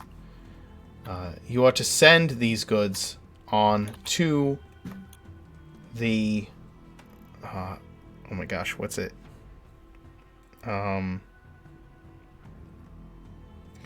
There's a word that just slipped my mind. Garrison? It's not a wagon train. Horses. It's the supply line. You're to send all goods of that are necessary for war to the supply line. Any gold and valuables you can send onward to the city, and you may send some of them back to your own people as payment for your services. And then it is signed Ondar Glowerkin, the hand of Lord Groft.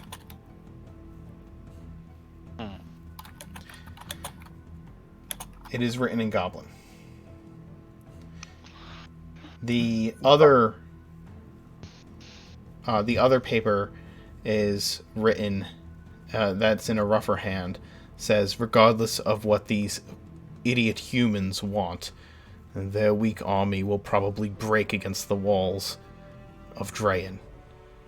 Send whatever goods and wealth you think would be most useful to our forces back to the Black Keep, and we will make use of them when we overtake Reddenburg itself.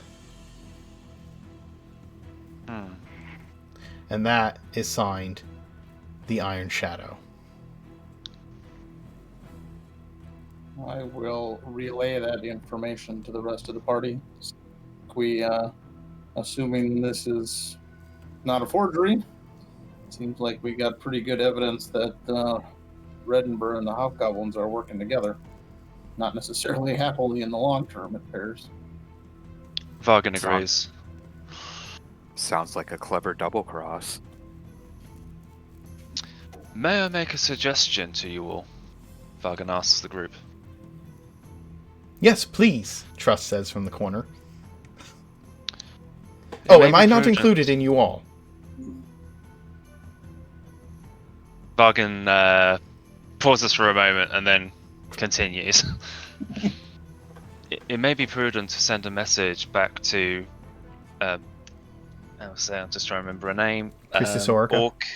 Orica, that's the one. May be prudent to send a message to the Priestess Orica for her, so that her and her kin can come and collect what is here and take it back with them to their town. Meanwhile, we can carry on with our own business. And while she's here, of course, she can also take this extra evidence that she needs. That sounds like a good plan. Perhaps Abby, the wagon driver that survived, she's a little shook up, but that might be a good job for her. Give her something to do. I would advise beseeching Kerr and using his messaging services, as they have proven most reliable. She doesn't really like us. But she will like what you have to say. If she chooses to believe it, we could try. You can get an inspiration point. Well, what if we do both? Corin says. What if we send it to her verbally and we take the actual evidence back to her? Her town could probably use these goods. I doubt that they're going to be... That if that girl is as shook up as you said, you think she's still heading to Draen by herself? Well, I told her she could travel with us part of the way south. I know we're heading into the forest, but yeah, that might not be safest for her. Well, that is also my thinking upon the priestess coming here with her kin to collect what is here. Right. They could also collect the survivor. Yeah, meet halfway. Can I talk to you a minute, Caliph? Sounds like a plan to me. To me? Yeah, Corin says that. Oh, sorry. I thought you were. No. I'm sorry. Corin says to you, "Can I talk to you a minute?" And kind of nods away from the rest of the group. Yep, I'll walk away with him. Sorry, can I just interrupt one moment? When you said inspiration, who was that to? Kerr. Okay, right. For his sassy remark. Corin pulls you aside, Caliph, and he says,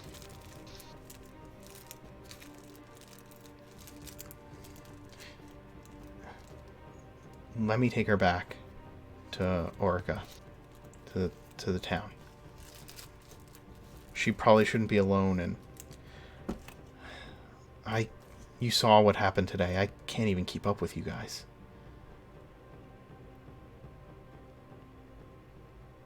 I don't necessarily agree with that. That was just a matter of you were a very strong fighter. It was just a matter of being in the right spot at the right time. Doesn't always work out. Caliph, when we were down in that place, the only time I could do anything to anything that was down there is if Kerr casts a spell on my weapon. You can keep up with them. You have abilities that are on par with some of the things that all of them can do, but I mean, that new guy, he flew through the air with a jump. Hold on a moment. Kerr never cast spells on your weapon. He cast a spell on my weapon. I blessed your weapon. Corin pulled Caliph aside. That was my bad. Sorry. Yeah, it's okay. And that was me misspeaking. I'm sorry. Oh, nope, it's all good. And then he would have said, be salty about that, though. He would have said, Joffrey, I couldn't have done anything if Joffrey hadn't blessed my weapon. And now, like, the only time I was able to even catch up was when that dude pulled me with whatever that thing was. I'm falling behind. The longer we go on, the less I can do.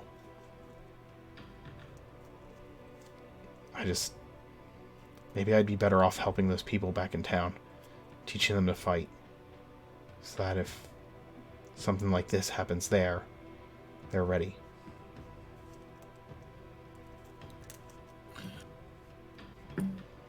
Well, I don't like to hear you talk down about yourself quite as much.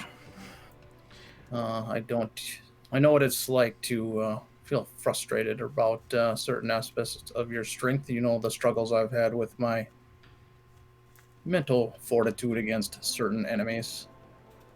And I'd be sorry to see you go, but helping that town would be a worthy cause, and if that's where you feel your calling is, I certainly won't stop you, and it would be an honorable path to take.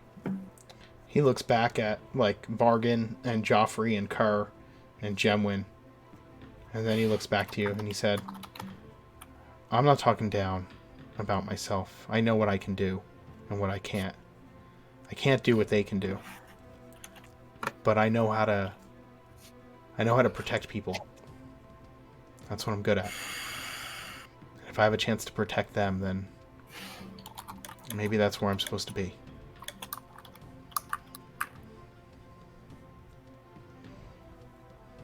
No. It's all up to each of us to find our place in the world, and I know, working with you in Twiland Hill and other places, that you are good at protecting people. So as I said, I'd be sorry to part company, but I can understand where you're coming from. He nods. He looks over at that trust guy. He's like, I don't know. He doesn't sound like he's lying. And if he really does know Ander, I mean, Genevieve's brother, then I would trust him. But if he doesn't,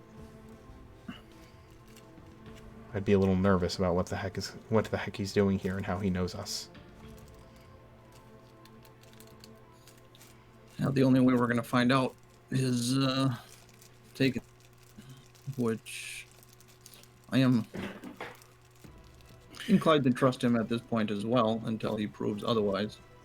But I will be on my guard. Let's finish cleaning up here, and then if she's ready to go back to, we can suggest to her that she should go back to Ridgeford. Oh, I don't even know if she's been to Ridgeford, but we can go to Ridgeford. We can suggest sending her to Ridgeford, and I can take the evidence there, and I can help him out. But let's see what everybody thinks.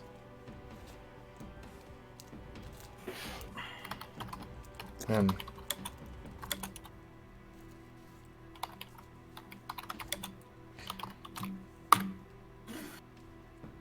Corin will just kind of turn back to the group.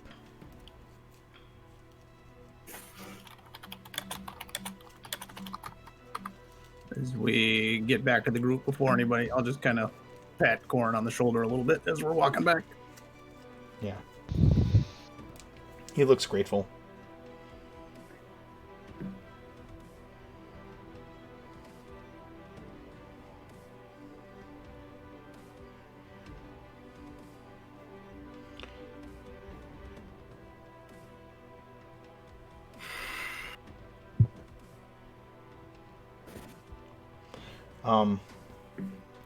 Corn comes back.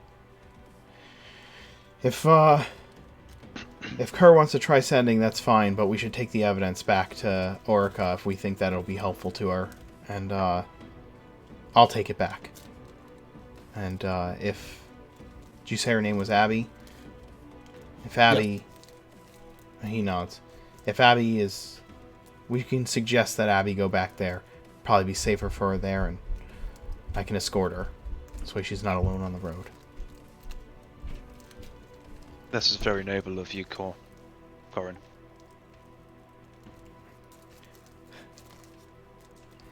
It's what I know how to do.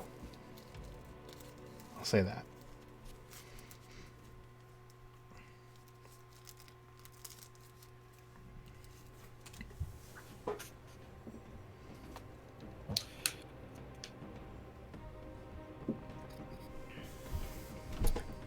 Well, then I'd say let's finish up here.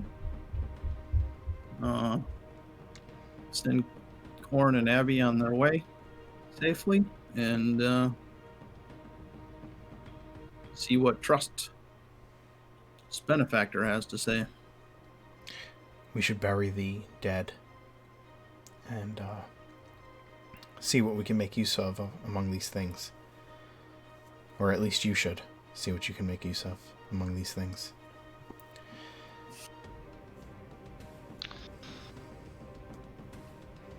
Vargan plucks at his splint mail. I have a feeling I might need an upgrade before too long. And we could all use those horses. You spend some time. Silvano, you're back! The elk shows up. Yeah. You spend some time assessing the wagons, burying the dead, recuperating from the battle, and summoning your elk. You've gathered up you've gathered up the evidence and handed it to Corin, who seems to have assured Abby that he can take her somewhere safe. Corin takes his time saying his goodbyes to each one of you. Kerr, you're all something. Keep him safe. You know, you heal. You should do that. We will do our best. Joffrey. Yeah, no problem. If we see that drop priest, let him know you're interested. Yeah, I thought you'd have something to say about that. Yeah, we can't just leave her hanging. You just let her know where I'll be. Will do. No, for real. You take care of yourself. You too. And I'm sure you'll find out whatever it is that's causing the damage to your homeland. Thank you.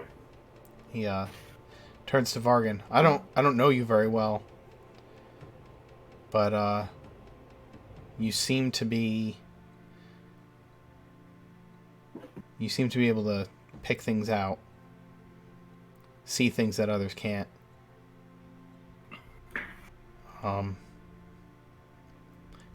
Just don't lead them in the wrong direction, all right? I'll swear to you that I'll do everything I can to keep them alive. I'll hold you to that. I expect no less. He goes to Gemwin and says his goodbyes, sharing them with the constructed man, constructed being, and then turns to Caliph. He gives Caliph a hug, forsaking the handshake if one is offered. That was going to be my move. Well, then you just know each other well.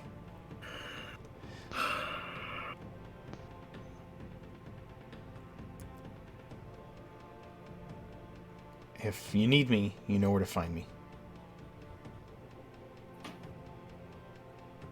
Yes. We are brothers in blood and battle now. And while you might not know where I'm going to be in the short term, in the long term, as you know, I have obligations. And the same goes here for me. Just let me know. I'm sure I'll pass them across again.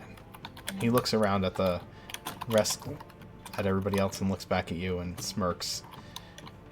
Just keep them from doing anything too stupid.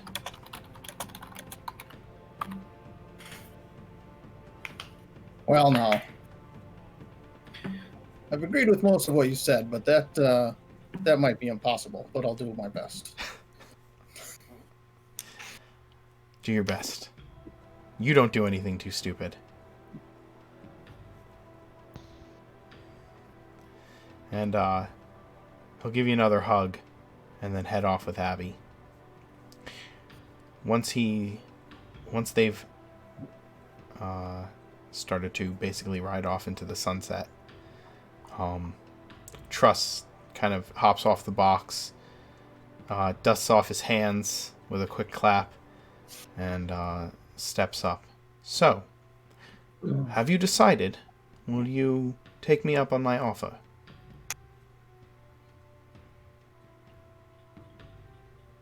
Bargain looks to the others. We look at Calith. I think we will. Excellent. Glad to hear it. Trust draws a rectangle in mid-air, grabs a invisible door handle, and pulls open a door in the middle of nowhere. And beyond it is a long,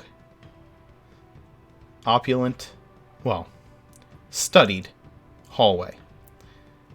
Wood-paneled, painted, wood-paneled halfway down, painted the rest of the way up. A chandelier in the hallway. Fine furniture lining it. And oak doors on either side. Right this way, gentlemen. What level spell? Because of my knowledge in Arcana and it being a speciality, can I tell what spell that is? Give me an Arcana roll. Okay. Arcana. Then an extra D4 on top of that. Go ahead and take my inspiration. Wow, a whole one. Damn it. What's your inspiration? It gives you advantage. Take advantage. Ah, okay. He's spending his inspiration point to give you advantage. Don't fuck this up, Rye. There we go. There you go. 23. 23 total. It seems very similar to the Dimensions Door spell, but much higher level. Maybe similar to Plane Shift as well. It's definitely some kind of... you think that may be a pocket dimension on the other side of that door. Vargan is suitable. Everyone sees an expression they haven't seen on Vargan yet. One of surprise and awe. I'm not getting in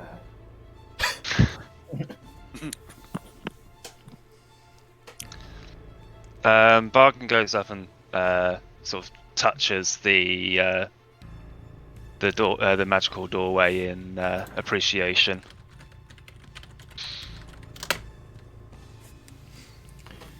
That is some spell trusted. You trust both, or is he holding the door for us to go through? Oh, he's holding the door open for you to go through. Take the first right, please. When you get Where inside. is this? This? Why? Huh? Yes. It's nowhere. Yes. Nowhere. I believe it is a I look pocket at him and dimension. say nowhere, or nowhere. Vargan, Not helpfully, the nowhere you're talking about. Okay. Vargan helpfully chirps up. I believe it to be a pocket dimension. He's as he says so, he also looks to the Trusted for confirmation. Trust nods. You've worked it out. That's correct. What, like another plane? Kind of. It's our own personal little home away from home, I guess. Think of it as a bubble within a bubble within a bubble. That doesn't look like any bubble I've ever seen. Have you been to the... That's a silly question. You've been to the Feywild. Yes. Does your patron have a... I saw some of the things you could do in that fight. Does your patron have a, the manse of their own? A little area of the Feywild that belongs to him? Oh, is this like some sort of demi-plane then? Yes, it is some sort of demi-plane. Alright, just no funny business while we're in there. Of course I not. don't really feel like any more surprises today are warranted. Well, Apart from who we're going to meet, of course, that is still going to be a surprise, I'm guessing. indeed, that will be the disappointment in your need for lack of surprises. Fine. There's wine, if that will help. Ooh, wine. Okay. And Trust ushers you through the doorway, takes a quick glance around the outside world to make sure that the coast is clear, steps into the doorway and shuts it behind you, making it as if it was never there in the first place. And we will end with that for tonight. Groovy. I hope you all had fun. I did not know if this hobgoblin combat would take the entirety of our adventure this evening, but some things just get rushed into. Worth that. That was an awesome fight. Yeah, we had two sessions without a fight, so it was good to do some smashing. Yeah, you need some smashing every now and then, right?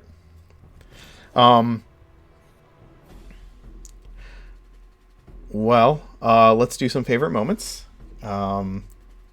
Starting with Vargan. Rye, what was your favorite Vargan moment? Favorite Vargan moment.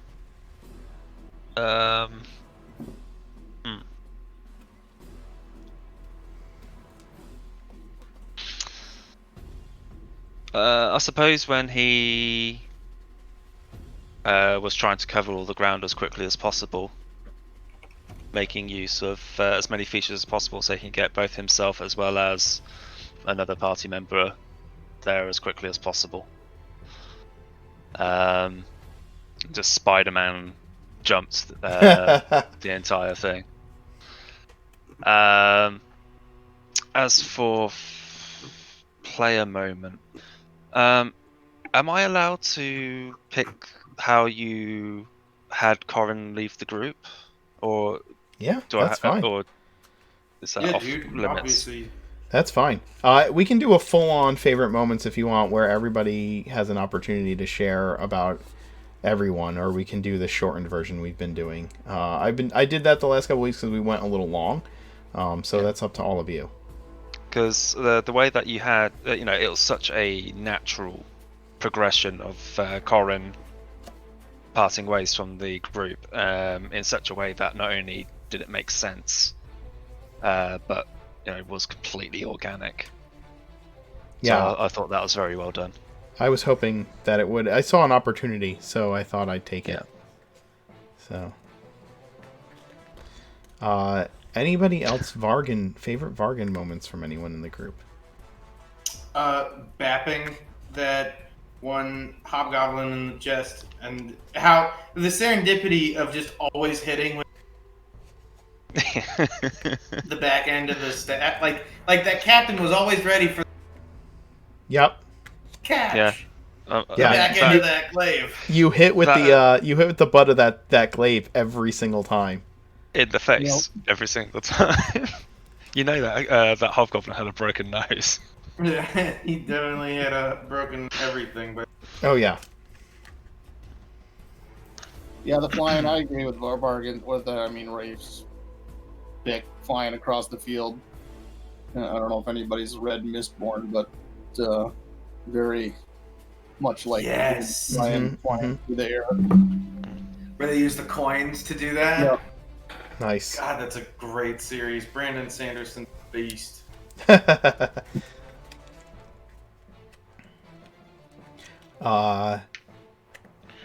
Chris, favorite Joffrey moment?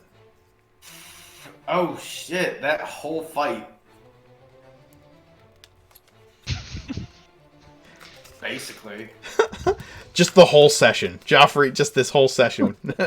Well, he got to be probably when he misty stepped and just annihilated the hobgoblin Yes. or the Devastator or whatever. Yeah.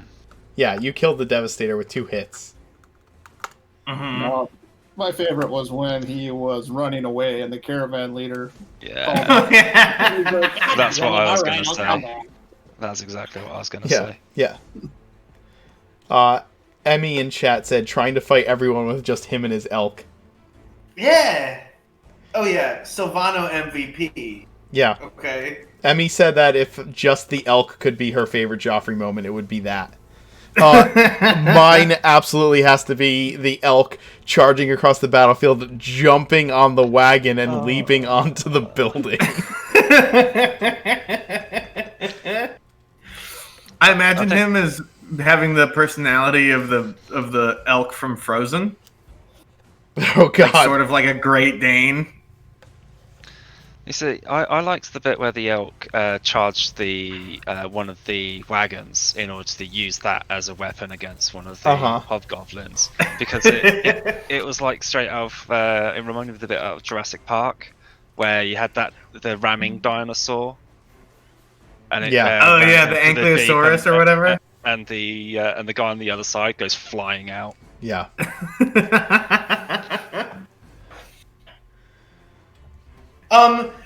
And probably getting to use that interception fighting stuff.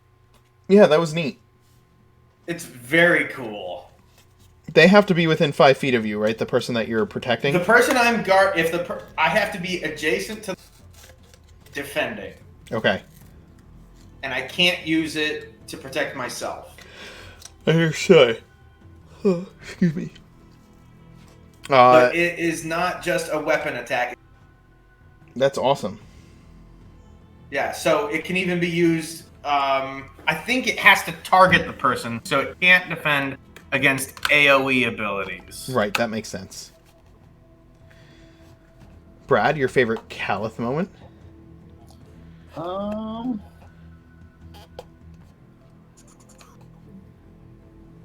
Favorite kind of character moment was ending with Corrin. But favorite kind of action moment was pulling the guy off the wall and killing him on the downfall. Yeah. Oh, that was awesome. That was dope. Super that cool. was very Hell in a Cell. See, the way I imagined him doing that in my head was that he sort of ran up the wall, and then as he sort of peeked over the precipice, just sort of grabbing the guy in a sort of like a grabbing uppercut, and then throwing him down, and then following him down with the axe, and just messing him up that way. That's what was going on in my head during that scene. Yeah. God, that was badass. There's some really good badass moments. Yeah. Friggin' Kerr with that avatar hits like a bus. It was actually getting some lucky rolls tonight. I was checking it out. It really only does like a D10 plus something. Now, but when you cast it at higher levels, right? Let's face it, the dice were on our side tonight. They really both, were. with Mark's Yeah, they unlucky were. rolls and our lucky rolls. Yes. I don't know. I got crit twice. Yeah, but you Yeah. also got missed about a dozen times. I know that was super. Oh my god, yo, okay. So real talk. I was at like 20 something HP. Yeah, Yeah. By the the time you first guys showed time up. the first time the warlord attacked, he missed with all 3 of his attacks. Yeah. That warlord should have, like, law of averages. That warlord should have fucked up that avatar. Oh yeah. Yeah, Um, absolutely. yeah. That's that- why I used one of my abilities to keep that avatar alive, because he was like, that avatar was doing its job and then some. It was. It was. So what I've kind of noticed as a team comp is with Joffrey's interception, the shield other ability of, and we have like 3 ways of reducing damage to an ally as a reaction. You do. We have a lot of damage coverage. Yep. I have to say, going back a bit, so Emmy said that the Calith Corrin goodbye was her favorite moment for Calith. I think my favorite Calith moment, definitely in combat, was definitely pulling the guy off the roof. Definitely. But there was a moment where Calith kind of sassed Joffrey about, like, what did you get into without us, kind of a moment. And at the end of the fight, the sass about, like, 5 of you guys on him, and I'm still the one who had to come over here and get you guys out of trouble. It was just, those are just some great Calith sass moments. I enjoyed those. Yep, definitely. Justin, your favorite Kerr moment? You know, I'm gonna skip all that and just say I think the best moment of the game was simply stopping and having some margaritas.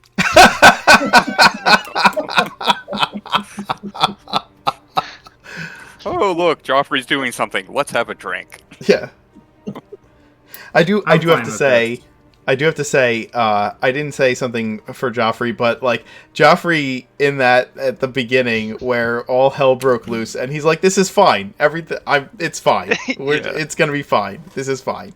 Was, like, literally favorite everything player that could moment. go wrong was going wrong. Yeah, literally everything bad was happening. Yeah.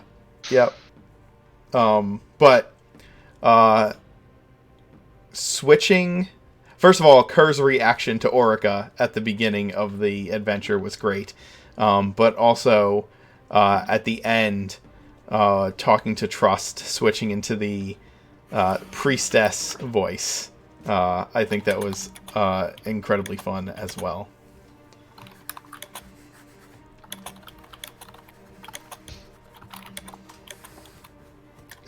Emmy said I need Kerr to being work on that sassy is one. my favorite. What's that? I need to work on that voice a bit. It does what it needs to do at the moment. Yeah. Yeah, I like the Orca too. That was my favorite. The Orca's a badass too. I had to check myself because I was like, I had to really think, like, would Joffrey pick a fight with her because she's like threatening his friend? And then I just chose to assume that he like wasn't paying attention. Yeah, you have meta knowledge on Orica though. Yeah, exactly. So it makes it a little facilitating, like, certain interactions between between NPCs with meta knowledge like that can be a bit difficult, especially when you're not like Yeah. Well, the way that Vargan was looking at it was, he knew that Orica was going to give her warning, but wasn't going to just randomly attack. So he wasn't, upset, and he could see both sides of it, both with Kerr with his prophecy and wanting to spread the word of his deity, as well as Orica's resistance, shall we call it, and fierce protection over her own flock. Yeah, the town is literally theocratic. Like, yeah.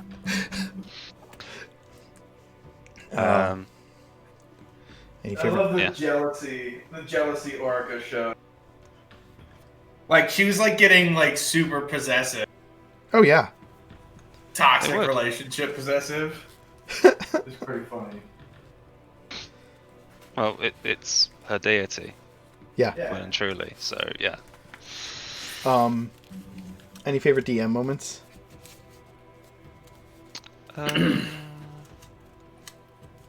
We just went over some. Yeah. A small one. That's was, true. You know, we talked about it during the session, but you really played. Really did. You played 3 PCs in character. One, but really, it was Corrin. I mean, Corrin was the ending with Corrin was the best. Yeah. Emmy says the warnings. The warnings. They were not. I don't know what you're talking about, Emmy. Everything went exactly as planned. I don't get what you're. There was no need for warnings. Everything was fine. It's not like you could have wound up like Cricket. Yeah. No.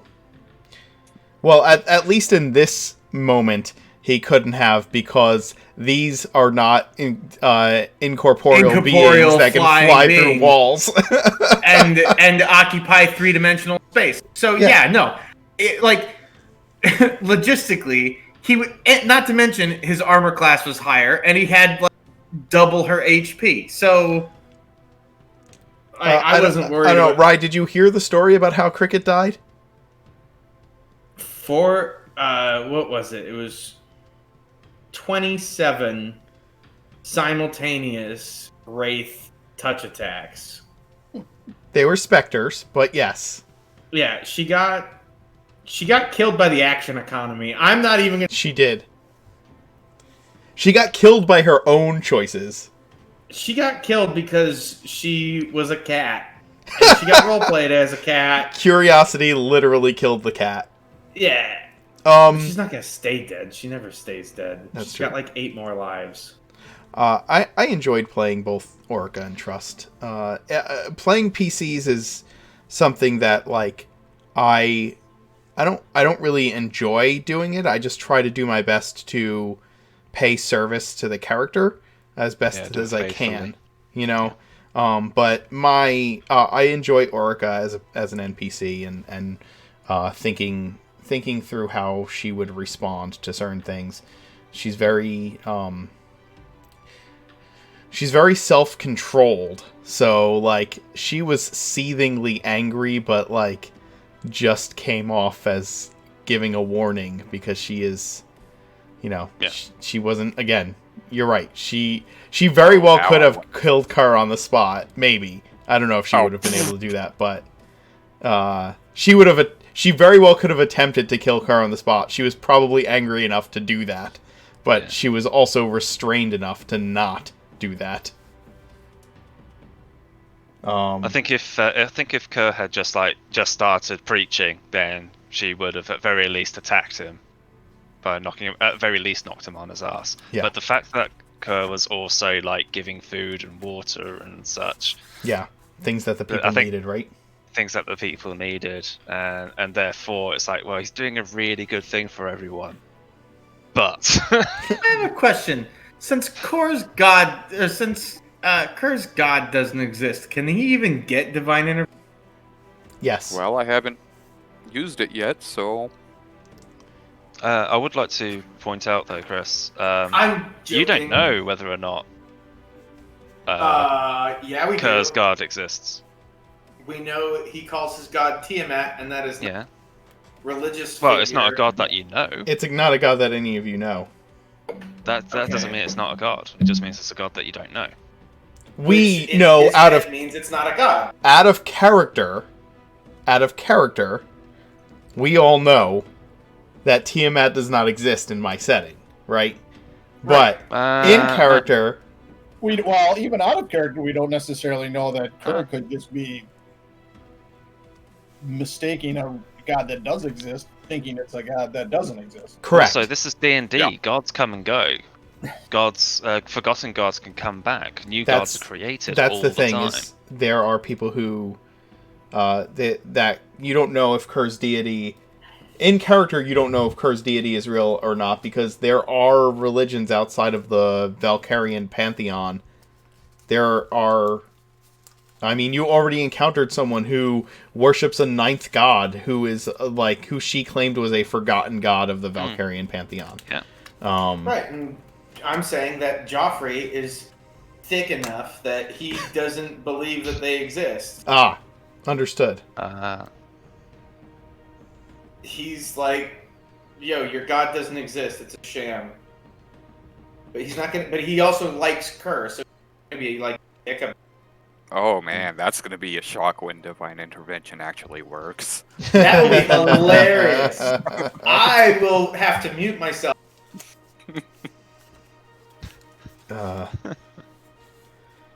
Hey, your divine intervention. Who knows who's gonna answer?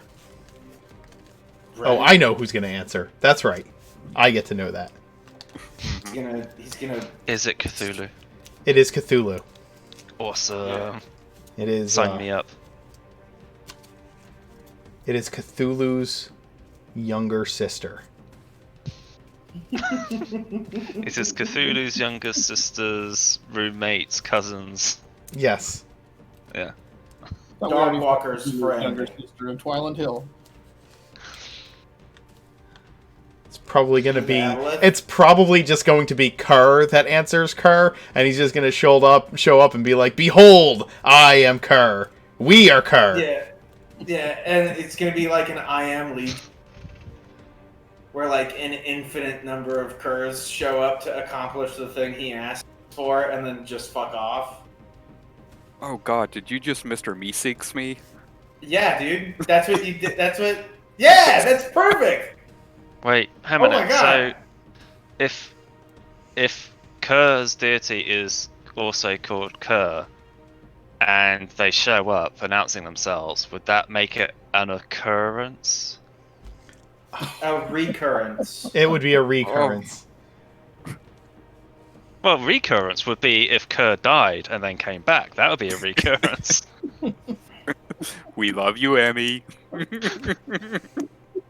No, this is the best. Or if they time traveled, then that could be a concurrence. Yeah. It would be a recursive event. This is the best. If you fired Kerr from a No, ballista, then it could we be a need to recur.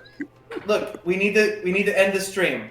No, we don't. We're We gonna need to keep write doing these down. puns. No, we need to wait until they come up in game. Your guys are ruining them already. I'll think of more. You know me. I'll think of more for getting. I know. game. Shut the hell up and write them down, you limey bastard. No, it's more fun to be more spontaneous. Oh my god. So, are you saying that this should be his curtain call? Yes. Nice. Nice. Y'all need to curb your enthusiasm. Turn off the goddamn stream. Let's raid some bitch. All right. Oh my gosh, Chris is cursing us all. Yeah, I am. I think he's concerned that we're gonna run out of puns. No, I'm just curtailing this. Let's go. Oh God. Alright, this is getting crazy. Crazy. If you can find a kernel of truth in any of this, it's that we are cheesy as fuck. It's fantastic. Alright, are Emmy- we ready to? Emmy, we're so sorry. Are we ready to? No, we're not. Conclude this session. Yeah. Okay, that was a stretch. I don't give that one credit. Conclude. It's conclude. Yeah, conclude. Oh God. No. No, you ruined it. Sorry. Right? Just like you ruin everything. Let's go raid someone. Yeah. That's what I've been saying. All right, we're gonna raid. We'll see y'all later. Thanks for watching. Later. Bye. Bye.